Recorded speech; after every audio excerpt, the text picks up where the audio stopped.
Hi hello నమస్తే, నేను మీ సాగర్. ఈరోజు మన ముందు ప్రముఖ దర్శకులు, నిర్మాత, డిస్ట్రిబ్యూటర్ శివనాగ గారు ఉన్నారు. ఆయన తన జీవితంలో 30 ఇయర్స్ అయింది ఇండస్ట్రీకి వచ్చేసి. ఆయన జీవితంలో జరిగిన కొన్ని అనుభవాలు మనతో పంచుకోబోతున్నారు. సార్ నమస్తే అండి శివనాగ్ గారు. నమస్తే అండి. బాగున్నారా సాగర్ గారు? బాగున్నాం సార్, మీరు బాగున్నారా? బాగున్నాను సాగర్ గారు. ఇప్పుడు నిన్న మన పిఆర్ఓ మోదీ గారు ఫోన్ చేశారు. Okay sir. సార్ ఇట్లా ఇంటర్వ్యూ ఉంది సార్ మన ఛాంబర్లో, మన టీఎఫ్సీ ఇంటర్వ్యూ ఉంది అన్నారు. వెరీ గుడ్, తప్పకుండా వస్తాను నేను. ఎవరు యాంకర్ ఎవరు అన్న అడిగా. Okay sir. అడిగితే సాగర్ గారు అండి అని చెప్పేసి అన్నారు. అమ్మ సాగర్ గారు ఇంటర్వ్యూలు చాలా చూసాను, బాగున్నాయి. Okay okay. డెఫినెట్ ఆయనతో సూపర్గా ఉంటుంది, 100% నేను వస్తున్నాను అని చెప్పాను sir. Thank you sir, appreciate చేశారు. Thank you sir. అది బాగుంది, మీ ఇంటర్వ్యూస్ చాలా బాగుంటాయి కాబట్టి sure sir. Thank you sir. Sir మీరు తెలుగు చిత్ర పరిశ్రమలో ఎలా ఎంటర్ అయ్యారు సార్? మీ ప్రయాణం ఎలా సాగింది? మీరు ఎక్కడి నుండి వచ్చారు? సార్ నాదే మాకు మా కిందంటే నా నేటివ్ ప్లేస్ గుంటూరు అండి. Okay sir. Guntur native place. First నుంచి నాకు ఇద్దరు హీరోలు అంటే చాలా ఇష్టం అండి. ఫస్ట్ సూపర్ స్టార్ గారు అంటే నాకు ప్రాణం. కృష్ణ గారు. సూపర్ స్టార్ కృష్ణ గారు అంటే నాకు చాలా ప్రాణం. అట్లాగే మెగాస్టార్ గారు అంటే నేను చాలా అభిమాని. అన్నయ్య చిరంజీవి గారు అంటే నాకు చాలా అభిమానం ఉంది. వాళ్ళు ఇద్దరు, ఆ హీరోలు ఇద్దరు అంటే సూపర్ స్టార్ మెగాస్టార్లు ఇద్దరు ఇన్స్పిరేషన్ నాకు. వాళ్ళిద్దరిని చూసి నేను సినిమా ఇండస్ట్రీకి నేను వచ్చాను సార్. అవును సార్. సార్ మీరు వచ్చిన తొలినాళ్ళలో డైరెక్షన్ అంటే ఇష్టమా, లేకపోతే ఏమన్నా మీరు హీరో అవుదామని వచ్చారా? ఎలా వచ్చారు ఇండస్ట్రీకి? అంటే కొన్ని అంబిషన్స్ ఉంటాయిగా. అవును. యాక్చువల్గా గుంటూరులో ఉన్నప్పటి నుంచి నన్ను ఏంటంటే అందరూ జూనియర్ చిరంజీవి అని పిలిచేవాళ్ళు సార్. అది నేను అందాం అనుకున్నాను. అవును సార్, అలా పిలిచేవాళ్ళు అందరూ. దానికి నేను చాలా హ్యాపీ ఫీల్ అయ్యేవాడిని. బట్ అదే ఆయన పేరుతో పిలవడం, ఆయన మహానుభావుడు, చాలా పెద్ద హీరో, మెగాస్టార్. ఆయనతో ఆయన పేరుతో నన్ను పిలవడం నేను చాలా హ్యాపీ ఫీల్ అయిపోయాను. నేను ఆ తర్వాత నేను హైదరాబాద్లో మధు ఫిల్మ్ ఇన్స్టిట్యూట్ అని అప్పట్లో చాలా ఫేమస్ ఉంటుంది. అవునండి, వి మధుసూదనరావు గారు అని అప్పుడు చాలా ఫేమస్ డైరెక్టర్ గారు. అవునవును. ఆయన ప్రారంభించిన మధు ఫిల్మ్ ఇన్స్టిట్యూట్ అది. దాంట్లో నేను మోస్ట్లీ థర్డ్ బ్యాచ్ సార్. నేను థర్డ్ బ్యాచ్లో నేను జాయిన్ అయ్యాను. దాంట్లో ఏంటంటే ఒక సంవత్సరం వచ్చేసరికి ఏంటంటే మన డైరెక్షన్ డిపార్ట్మెంట్ ఉండేది. ఒక సంవత్సరం వచ్చేసరికి యాక్టింగ్ డిపార్ట్మెంట్ ఉండేది. Okay sir. బట్ అయితే నేను నా కాన్సన్ట్రేషన్ కొద్దిగా యాక్టింగ్ మీద అనుకున్నాను. ఎందుకంటే నన్ను మన పెద్ద మెగాస్టార్తో పోల్చారు కాబట్టి నేను కూడా హీరో అవ్వాలని చెప్పేసి నేను అనుకొని ఎక్కువగా కాన్సన్ట్రేషన్ యాక్టింగ్ మీదే ఉండేది మాకు. సూపర్. అది సార్. తర్వాత మరి డైరెక్షన్ దీంట్లో ఎలా వెళ్ళారు? అంటే నేను ఫిల్మ్ ఇన్స్టిట్యూట్ అయిపోయింది సార్, బయటకు వచ్చేసాను సార్. అంటే ఇప్పుడు నాతో పాటు ఫిల్మ్ ఇన్స్టిట్యూట్ చేసిన అవునులేండి మా సీనియర్ బ్యాచ్, అంటే సీనియర్స్ మన ఆవుతి ప్రసాద్ గారు ఉన్నారు. అవును సార్. మీ బ్యాచ్ లో ఎవరు? మా బ్యాచ్ లో ఆవుతి ప్రసాద్ గారు. ఓకే. ఆవుతి ప్రసాద్ గారు మాకు ముందు బ్యాచ్, అంటే ముందు కన్నా before batch, first batch. Avuthi Prasad garu నన్ను చాలా లైక్ చేసేవారు. ఆయన పేరు అసలు పేరు ఏజేవి ప్రసాద్ అనేవాళ్ళు. అట్లాగే ఆయనతో పాటు శివాజీరాజు గారు, బ్రహ్మాజీ గారు, కొంతమంది అందరూ అక్కడే ట్రైనింగ్ అయ్యారు. బ్యాచ్ అయితే నేను వాళ్ళ బ్యాచ్ గా సార్. ఫిలిం ఇన్స్టిట్యూట్ ఒకటే. అవునులేండి, ఒకే ఇన్స్టిట్యూషన్ కాదు. నా బ్యాచ్ వచ్చేసరికి ఏంటంటే మన హీరో శ్రీకాంత్ గారు, పూరి జగన్నాథ్ గారు, బండ్ల గణేష్ గారు, నేను, ఇంకా కొంతమంది, మన వినోద్ బాలా గారు, టీవీలో చేస్తుంటాడు వినోద్ బాలా అని చెప్పేసి, మేమందరం ఒక బ్యాచ్ అండి టోటల్. సార్ ఇప్పుడు పూరి గారు మీ బ్యాచ్ అంటున్నారు కదా, మీరు అదే హీరో అవుదామని వచ్చారు. మీకు మరి పూరి జగన్నాథ్ గారు ఎప్పుడైనా కలిసినప్పుడు ఏదైనా అవకాశాలు యాజ్ ఏ ఆర్టిస్ట్గా కానీ ఏదైనా మంచి రోల్ ఇచ్చారా? పూరి జగన్నాథ్ గారు డైరెక్టర్ అయ్యారు కదా. యాక్చువల్గా పూరి జగన్నాథ్ గారు డైరెక్టర్ అయ్యే టైంకి, నేను డైరెక్టర్ అయ్యే టైంకి నేను అప్పుడు క్యారెక్టర్స్ మీద ఇంట్రెస్ట్ పోయింది సార్ నాకు. అయ్యో, ఓకే ఓకే.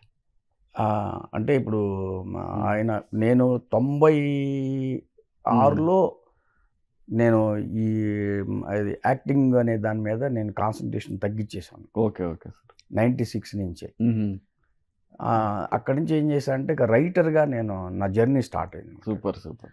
అందుకని ఎప్పుడు నేను పూరి జగన్ గారిని నేను ఎప్పుడు కూడా నేను క్యారెక్టర్లని నేను అడగలేదు. అవునా? అప్పటికి ఆయన ఇంకా డైరెక్టర్ కాలేదండి. ఫస్ట్ సినిమా బద్రి అనే సినిమాతో ఆయన డైరెక్టర్ అయ్యారు. అవునండి, కరెక్ట్. అప్పటికే నేను రైటర్గా నేను జర్నీ స్టార్ట్ చేశాను. ఓ సూపర్ సార్. సార్ మీరు ఇండస్ట్రీలోకి వచ్చిన తర్వాత కృష్ణ గారు అభిమానం అంటున్నారు. మీరు ఎప్పుడైనా కృష్ణ గారిని కలిసి మాట్లాడడం కానీ, మీరు రైటర్ అన్నారు, ఆయనతో మంచి సినిమా చేయాలనేది మీకు ఎప్పుడైనా అనిపించిందా? ఆ ప్రయత్నాలు ఏమైనా జరిగాయా? ఉంటుందండి. ఇప్పుడు ఎవరికైనా ఇప్పుడు కృష్ణ గారు లాంటి ఒక పెద్ద ఆయన సూపర్ స్టార్తో సినిమా చేయాలని కానీ, లేదా ఆయనతో కలవాలి, ఆయనతో మాట్లాడాలని ఆ కోరిక అందరికి ఉంటుంది. కానీ అప్పట్లో ఏమవుతుందంటే నా చిన్న ఏజ్ అంటే 17 and 18 years. యాక్చువల్ నాకు పెద్దగా చదువు అవ్వలేదండి. ఫస్ట్ నుంచి సినిమాలంటే మహా పిచ్చి ఉండేది. ఆ పిచ్చితోనే నేను ఇండస్ట్రీకి వచ్చాను. అయితే ఏంటంటే కృష్ణ గారు అంటే పంచ ప్రాణాలు నాకు. ఆయన నేను అసలు ఒక్కసారి కలిస్తే చాలు, ఒక్కసారి చూస్తే చాలు ఆయన్ని. అంటే ఆయన డైరెక్ట్గా నేను ఎప్పుడు చూడలేదు దానికి ముందు. ఆయన్ని చూడాలని ఒక కోరిక ఎక్కువ ఉండేది. ఆయన దూరంగా ఉండి చూసినా చాలు అని ఒక పిచ్చి ఉండేది నాకు కృష్ణ గారి విషయంలో.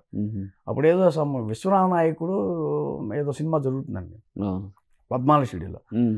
అక్కడికి ఆయన అక్కడ షూటింగ్లో ఉన్నారని తెలిసి అక్కడికి వెళ్తే కొన్ని లక్షల మంది పద్మాల స్టూడియో మొత్తం చుట్టుముట్టారండి. అలాంటి వాటిలో నన్ను కష్టం కాదు. కాకపోతే అప్పుడు ఎంగు కాబట్టి నేను రాళ్ళు పేర్చుకొని ఒక రాయి మీద పెట్టేసి గోడ దగ్గర లోపలికి ఎంటర్ అయిపోయారు.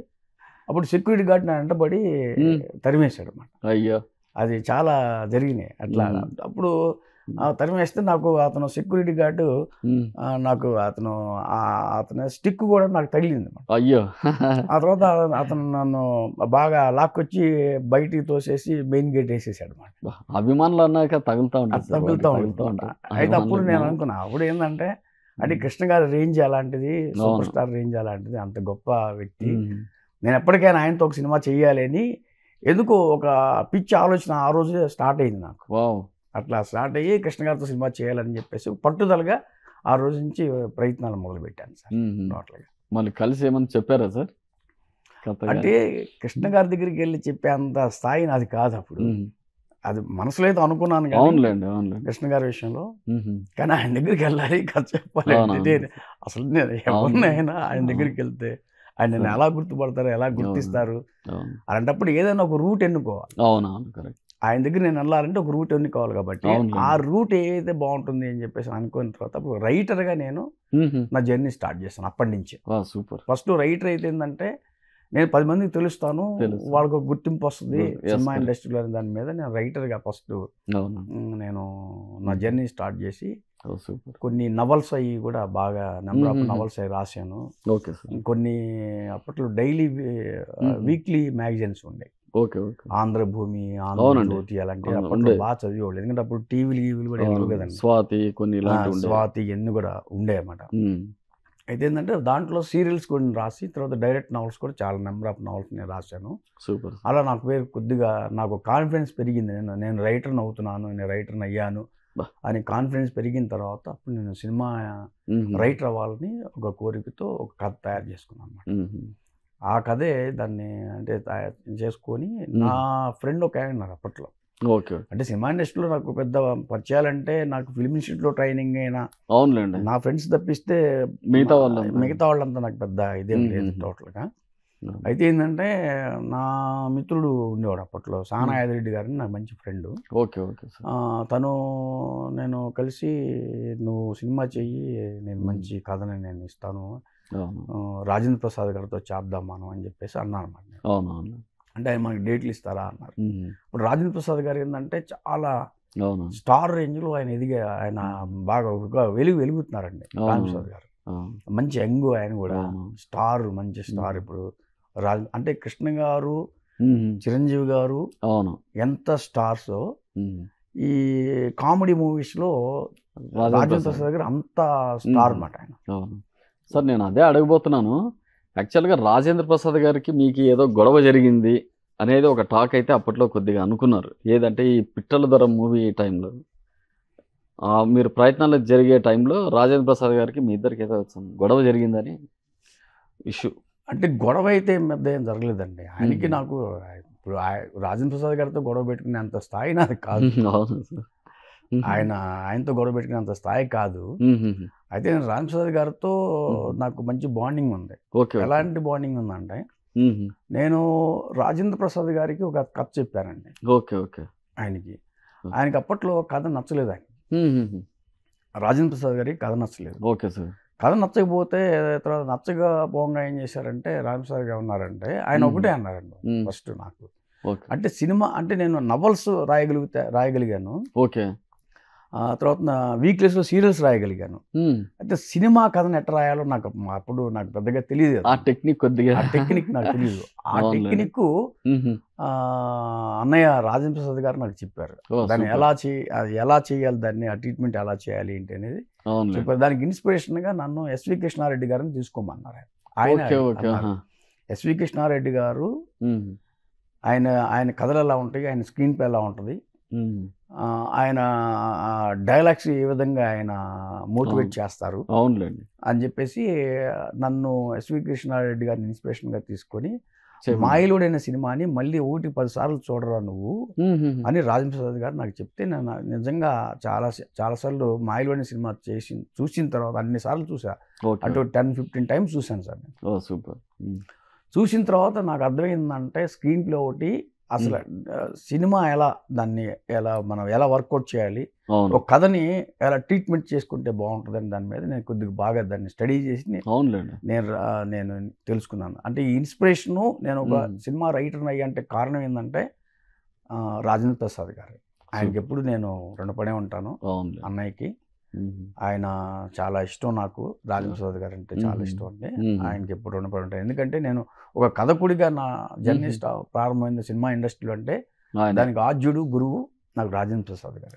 సూపర్. మరి గొడవ విషయం ఏంటి? మరి గొడవ ఏంటి? గొడవ అంటే, నేను రాజేంద్ర ప్రసాద్ గారు నన్ను బాగా మోటివేట్ చేసి ఒక మంచి కథను తయారు చేసే విధంగా ఆయన నన్ను మోటివేట్ చేశారండి. రాజేంద్ర ప్రసాద్ గారు. అయితే ఏంటంటే, రాజేంద్ర ప్రసాద్ గారి కోసం ఆయన ఎట్టి పరిస్థితుల్లో సినిమా చెయ్యాలి, ఎందుకంటే ఆయన సినిమాలు ఎన్నో చూసాం కదా. అందుకే ఏంటంటే రాజేంద్ర ప్రసాద్ గారితో మంచి సినిమా చేయాలని చెప్పేసి నేను ఒక కథని రాజేంద్ర ప్రసాద్ గారి స్టైల్లో ఆయనకి ఇష్టమైన కథను మంచి కథను నేను తయారు చేసుకున్నాను. దానికి పిట్టల ద్వారా అని టైటిల్ పెట్టాను. దానికి అన్నయ్య చెప్పాను, అన్నయ్య పిట్టల ద్వారా అని టైటిల్ ఉన్నాయా అంటే, చాలా అద్భుతంగా ఉంది, నాకు బాగా చేసావు, టైటిల్ అదిరిపోయింది టైటిల్, అంటే కథ కూడా మంచి చూడు అన్నారు. సరే, కథ కూడా మంచిది నేను తయారు చేసి రాజేంద్ర ప్రసాద్ గారు చెప్పాను, నచ్చిందండి ఆయనకి. కాకపోతే ఆయన ఇప్పుడు ఏమవుతుందంటే, ఆయన మంచి సక్సెస్లో ఉన్నారు సార్. రాజేంద్ర ప్రసాద్ గారు బాగా సక్సెస్లో ఉన్నారు. అప్పుడు ఏంటంటే, నేను కొత్త, మన సానాయుధ రెడ్డి గారు ఇద్దరు కొత్త వాళ్ళు, నమ్మకం కూడా ఉండాలి కదా వాళ్ళకి. కథ వరకు తయారు చేసాం, కానీ ఎలా చేయగలుగుతాం ఏంటి అనేది మా మీద నమ్మకం. అంత పెద్ద హీరో ఆయన నమ్మకం కలగాలి. కాబట్టి ఆయన ఏం చేశారంటే, ఇంకా మరి స్టడీ చేయడం కోసం లేకపోతే ఆయన ఒక టైం మాకు ఇచ్చారు అనేది మేము అనుకోవాలి. అయితే ఆయన ఏంటంటే, నాకు ఒక 1 year తర్వాత అయితే డేట్లు ఇస్తాను శివనాగు అని చెప్పేసి అన్నారు. దానికి నేనేమీ ఫీల్ అవ్వలేదు. ఎందుకు ఫీల్ అవ్వలేదంటే, ఆయన బాగా బిజీగా ఉన్నారు. అప్పుడే వద్దు బావ తప్పు ఇలాంటి సినిమాలన్నీ సూపర్ హిట్లు అవుతుంది. అందుకని ఏంటంటే, నేను అంత అపార్థం చేసుకోలేదు అన్నయ్యని. కాకపోతే డెఫినెట్గా మనం చేద్దాము, ఒక 1 year వెయిట్ చేయంటే, మా ఫ్రెండ్ సానాయుధ రెడ్డి ఏమన్నాడంటే, అంటే మరి 1 year అంటున్నారు కాబట్టి ఈలోపు మనం ఒక సినిమా చేసుకుందాం మనం అని చెప్పేసి అన్నారు. మరి కథ ఒకటే ఉంది కాబట్టి అదే కథని మేము ఏం చేసామంటే, ఆలీ గారితో ఫస్ట్ అప్పుడు ఆయనది యమలీల అనే సినిమా ఒకటి రిలీజ్కి ఉంది, ఇంకా రిలీజ్ అవ్వాల. ఎస్వి కృష్ణారెడ్డి గారే చేశారు అది రిలీజ్కి ఉంది. ఆ రిలీజ్కి ఏంటంటే, అందుకని పెట్టెల ద్వారానే కథ ఆలీ గారికి కూడా బాగానే ఉంటుందని చెప్పేసి ఆలీ గారి దగ్గరికి వెళ్ళి ఆయనకి నేను కథ చెప్పేసి నేను ఆయన ఒప్పించేసి, ఆలీ గారితో ఒప్పించేసి, తర్వాత ఆలీ గారే చెప్పారు మా ఇంద్రజ గారి గురించి, ఆయన రికమెండ్ చేశారు అప్పట్లో. అట్లే మన కోట శ్రీనివాసరావు గారు, తనికెళ్ళ భరణి గారు మా గురువు గారు అన్నమాట, అంటే మైమ్ మాస్టర్ అన్నమాట. ఆయన ఫిల్మ్ ఇన్స్టిట్యూట్లో, మధు ఫిల్మ్ ఇన్స్టిట్యూట్లో మా స్టూడెంట్స్ అందరికీ ఆయన మైమ్ మాస్టర్. అప్పటికి ఆయన ఇంకా రైటర్ కూడా అవ్వలేదు, మైమ్ మాస్టర్గా ఆయన అక్కడ జాబ్ చేస్తూ మాకు మంచి ఇన్స్పిరేషన్ అయ్యారన్నమాట. అప్పుడు ఆ బాండింగ్ తనికెళ్ళ భరణి గారితో ఉండేది. ఆయనకి నేను చెప్పాను, చెప్తే శిష్య బాగుందిరా, కథ చాలా బాగుంది, మనం చేద్దాం అని చెప్పేసి ఆయన కూడా అన్నారు. అంటే సర్లే అని చెప్పేసి నేను అది సినిమా మొదలు పెట్టాం సార్. సార్ ఈ పిట్టల దొర టైటిల్ ఏదైతే ఉందో అది వినడానికి బాగుంటుంది సార్, కానీ గెటప్ విషయానికి వచ్చే లోపల చాలా డీగ్రేడ్గా అనిపిస్తుంది. అలాంటిది ఆలీ గారు ఏ ధైర్యంతో ఆ క్యారెక్టర్ ఒప్పుకున్నారు? అంటే మీరు ఆయన ఎలా ఒప్పించారు ఆలీ గారిని? అంటే ఆలీ గారు సరికిందంటే అప్పుడు ఇప్పుడు అంతకుముందు ఎస్వి కృష్ణారెడ్డి గారి సినిమాలు కానీ, అంతకుముందు కొన్ని సినిమాలు కానీ ఆయన ఒక క్యారెక్టర్ ఆర్టిస్ట్గా క్యారెక్టర్లు చేస్తూ ఉన్నారు. అవునండి. ఫస్ట్ టైం హీరోగా ఎస్వి కృష్ణారెడ్డి గారు ఆయన ఇంట్రొడ్యూస్ చేశారు. అవును. ఆయనకి ఫస్ట్ అవకాశం ఆయనకి హీరోగా వచ్చింది. అవును. రెండో అవకాశం పిట్టల ద్వారా. అయితే కథ బాగా చాలా మంచి కథ కాబట్టి మన ఆలీ గారికి కూడా కథ బాగా నచ్చింది కాబట్టి. అయితే ఏంటంటే ఇంకోటి ఏంటంటే పిట్టల ద్వారా అనేది మేము చిన్నప్పుడు ఆ గెటప్ మాకు బాగా తెలుసు అండి. పిట్టల ద్వారా గెటప్ మాకు బాగా తెలుసు. అంటే ఆ గెటప్ ఎలా ఉంటుందంటే ఇప్పుడు ఒక టోపీ ఉంటుంది, కుచ్చు టోపీ, ఫ్రెంచ్ కట్ మీసం అని ఉంటుంది. అవునండి. అంటే మన చాప్లిన్ గారు లాగా. అవునండి, కరెక్ట్. అంటే ఒక ఏదంటే మన ఈ కాకి ప్యాంటు షర్టు వేసుకుంటాం. అవును, విలేజ్లోకి వస్తూ ఉంటారు. విలేజ్లోకి వస్తుంటే కొద్దిగా అగ్లీగా ఉంటాయి ఆ డ్రెస్సులు. అవును, ఆయనకి అగ్లీగా ఉంటాయి. అంటే చార్లీ చాప్లిన్ గారికి లోపల ఎంత బాధ ఉన్నా పైకి ఎలా నవ్విస్తాడు కరెక్ట్. ఆ నవ్వు వెనక అతనికి చాలా సెంటిమెంట్స్, చాలా బాధలు చాలా ఉంటాయి అన్నమాట. అవును సార్. అంటే సొసైటీ నవ్విస్తాడు కానీ లోపల ఆయన మొదలుపెడతారు. ఆయన పెయిన్ అంత పెయిన్ ఫీల్ అవుతుంటారు అనమాట. అలాంటి క్యారెక్టరైజేషను ఈ పిట్టల ద్వారా అనేది అనమాట. గ్రేట్. అది కరెక్ట్గా ఆలీ గారు కూడా, అన్నయ్య రాజేంద్ర ప్రసాద్ గారు కూడా అసలు అదరగొట్టేసేవారు. ఆయన కూడా బ్రహ్మాండం చేసేవారు. అవునులేండి. ఎట్ ఎ టైం ఆలీ గారు కూడా ఆ క్యారెక్టర్ని బాగా చేశారు. ఆ క్యారెక్టర్ని నేను ఫస్ట్ డిజైన్ చేసి చూపించుకోవాలని చెప్పేసి ఒక డిజైన్ తయారు చేసాం. అంటే పిట్టల ద్వారా డిజైన్. అందులో గంగాధర గారు అని చాలా ఫేమస్ డిజైనర్ ఉండేవారు. చాలా పెద్ద ఆయన. అప్పుడు అంతా కుంచెలతో వేసేవాళ్ళు, చేతులతో వేసేవాళ్ళు. ఇది నేను చెప్పేది 95లో విషయం, 95లో విషయం అన్నమాట. 30 years. అయితే ఏంటంటే కుంచెలతో తయారు చేసేవారు. అంటే అప్పుడు కంప్యూటర్ లేదు, అసలు కంప్యూటర్ అంటే కూడా తెలియదు అప్పుడు. అవును. ఆ టైంలో ఆయన ఒక తయారు చేసి ఆలీ గారి ఫేస్ పెట్టి తయారు చేసి ఆ పిట్టల ద్వారా గెటప్ మాకు ఇచ్చారన్నమాట. ఆయనకు కూడా పిట్టల ద్వారా తెలుసు కాబట్టి అట్లా అది ఆ గెటప్ చాలా బాగుంది. అంటే పిట్టల ద్వారా అంటే ఏంటంటే ఆ పోస్టర్ మీదే జనాలు బాగా అట్రాక్ట్ అయ్యారు. అంటే ఆయన గెటప్, పిట్టల ద్వారా అనే గెటప్, టైటిల్ బాగా అట్రాక్ట్ అయ్యారు. సార్ ఇంత సక్సెస్ అవుతుందని ఊహించారా? ఆ సక్సెస్తో పాటు మీకు ఏమన్నా కొద్దిగా డబ్బు కూడా వచ్చింటుందని మేము అనుకుంటున్నాం. అంటే సరదాగా అంటే ఇండస్ట్రీకి వచ్చాం కాబట్టి ఒక సినిమా చేయాలి అంటే అప్పట్లో ఏంటంటే అండి బిగినింగ్లో ఎవరైనా సరే సార్, ఇప్పుడు మీకు ఎవరైనా సరే మీకు ఏంటంటే కొత్తగా వచ్చే వాళ్ళకి ఏంటంటే ముందు ఒక సినిమా తీయాలని ఉంటుంది. అవును, కరెక్ట్, 100% అది. ఒక సినిమా తీయాలి అంటే మనం సక్సెస్ అవుతామా లేదా అనేది అసలు ఆలోచించాం. అదొక పిచ్చి అనమాట. మనం ఒక సినిమా చేయాలి. కసి అంటే మళ్ళీ సక్సెస్ కోసం సార్. అవును, రెండు. కసి అనేది సక్సెస్ కోసం. అవును. ఇదేంటంటే మనం అంటూ ఒక సినిమా చేయాలి. మనం ఒక సినిమా చేయాలి, నేను ఒక సినిమా అనిపించుకోవాలి, నేను మా ఊరు వెళ్ళి నేను సినిమా చేశాను అని చెప్పుకోవాలి. అవును అండి. అది సక్సెస్సా అంటే అప్పట్లో సక్సెస్లు ఫెయిల్యూర్ మాకు తెలియదు. మనం ఒక సినిమా చేసాం అంతే. నేను కూడా ఒక సినిమా చేశా, ఒక రైటర్గా సినిమా చేశా, ఒక డైరెక్టర్గా సినిమా చేశా, ఏంటి ఒక టెక్నీషియన్గా సినిమా చేశా అనే ఫీలింగ్ ఉండేది అన్నమాట. ఆ ఫీలింగ్ కోసం సినిమా చేసాం. అయితే ఎలా ఉంటుందంటే మొత్తం కురు అంతా అందరిని ఎన్నుకున్నాము అంతా. ఇది ఎందుకు ఇప్పుడు చానారెడ్డి గారు ఫస్ట్ సినిమా కాబట్టి ఆయన ఎక్కువ బడ్జెట్ పెట్టరు కాబట్టి అందరు కొత్త వాళ్ళమే ఆ సినిమాకి. అందరు కొత్త వాళ్ళు అంటే మన చంద్రబోస్ గారు, అట్లనే రమణ భరద్వాజ్ గారు మ్యూజిక్ డైరెక్టర్ గారు, అంత కొత్త అంతా మొత్తం మేము అందరం ఏంటంటే డెబ్యూ అనమాట అందరం ఆ సినిమాకి అందరం. దాంతో ఏంటంటే మేము ఆ సినిమాని ఇప్పుడు సానాయాద్ రెడ్డి ఏంటి ఆయన కూడా కొత్త పర్సనే, అందరం కొత్త వాళ్ళం కాబట్టి పైకి తీసుకొచ్చింది నేనే కాబట్టి సానాయాద్ రెడ్డి గారిని పట్టుకొచ్చింది ఇండస్ట్రీకి నేనే పట్టుకొచ్చాను కాబట్టి ఆయన న్యూ పర్సన్. అందరం కలిసి దాన్ని వర్కౌట్ చేసాం. అయితే ఏంటంటే అది రిలీజ్కి చాలా ఇబ్బంది పడ్డాం. నేను అదే అడగబోతున్నా. రిలీజ్ విషయంలో చాలా కష్టాలు పడ్డారంట. అవును సార్, అవును. మధ్య మధ్యలో భరద్వాజ్ గారు కూడా పెద్ద ఆయన అవును, ఏమి ఎప్పుడు 100 రోజులు ఎప్పుడు ఆడుతుంది మన సినిమా రిలీజ్ అయిందా అని కౌంటర్ వేసేవారు. అంటే మీకు ఎలా అనిపించేది సార్? ఇప్పుడు ఏమైందంటే అండి, ఫస్ట్ ఏదో సినిమా చేసేసాం, పెట్రోల్ టైటిల్ పెట్టి ఒక కథను తయారు చేసుకొని కొంతమంది మన యాక్టర్స్ని పెట్టుకొని ఏదో తెలుసు. అయితే మేము చేసిన మంచి పని ఏంటంటే అంటే తెలియక చేసిన మంచి పని ఏమి చెప్పమంటారా? ఏంటి తెలిసి చేసింది అది వేరండి. తెలియక చేసిన మంచి పని ఏంటంటే ఆ రోజుల్లో ఒక కోట శ్రీనివాసరావు గారిని, భరణి గారు లాంటి ఒక లెజెండరీ యాక్టర్స్ని తీసుకోవడం, ఇట్లా వీళ్ళని మన చిన్న అనే ఒక యాక్టరు, అట్నే మన బ్రహ్మానందం గారు, సూపర్, అట్లే మన కైకాల సత్యనారాయణ గారు, వీళ్ళందరినీ మేము తెలియకుండానే వాళ్ళ దగ్గరికి వెళ్ళి వాళ్ళని ఒప్పించేసి వాళ్ళ రెకమెండేషన్లు ఇచ్చి మేము సినిమా చేసాం. అదొక్కటే మాకు తెలియకుండా చేసిన మంచి పని అంటారు. మంచి పని, అవును, కలిసి వచ్చింది, బాగా కలిసి వచ్చింది అన్నమాట. అది ఒక్కటే మేము తెలియకుండా చేసిన ఒక మంచి పని. అయితే ఏంటంటే అది మీరు అన్నట్టుగా అప్పుడు తమ్మారెడ్డి భరద్వాజ్ గారు అంటే ఇండస్ట్రీలో ఆరాధ్యం, చాలా గొప్ప వ్యక్తి. అవును, ఏంటి ఆయన చాలా అందరికి అన్నలాంటి వ్యక్తి. అన్నలాంటి వ్యక్తి. ఎవరికైనా ఏదో సమస్య వచ్చినా ఆయన వెళ్ళి మాట్లాడి ఆ సమస్యను సాల్వ్ చేస్తారు ఆయన. ఎందుకంటే ఎవరికి ఏది వచ్చినా ఆయన ఒక విధంగా చెప్పాలంటే సినిమా ఇండస్ట్రీకి పెదరాయుడు ఆయన. అవును, ఫస్ట్ పెదరాయుడు మీకు తమ్మారెడ్డి భరద్వాజ్ గారు. కానీ మేము అప్పుడు పిల్లలం కాబట్టి భరద్వాజ్ గారు అంటే మా అందరికి ఇష్టమే, అభిమానం ఉండేది, కానీ భయం ఉండేది. ఎందుకంటే ఆయన గంభీరంగా ఉంటారు కదా, పర్సనాలిటీ ఇది మొత్తం చాలా గంభీరంగా ఉంటారు కాబట్టి భయం ఉండేది మాకు. అయితే ఏంటంటే రాను అప్పుడు ఆ సినిమా అయిపోయిన తర్వాత అంటే జనరల్గా చేసాం కాబట్టి చేసిన తర్వాత ఏముందంటే నొప్పి తెలిసిపోయింది మాకు. అవును, ఇది సినిమా కంప్లీట్ అయిపోయిన తర్వాత ఆ సినిమా రిలీజ్కి నొప్పి తెలుస్తుంది అన్నమాట.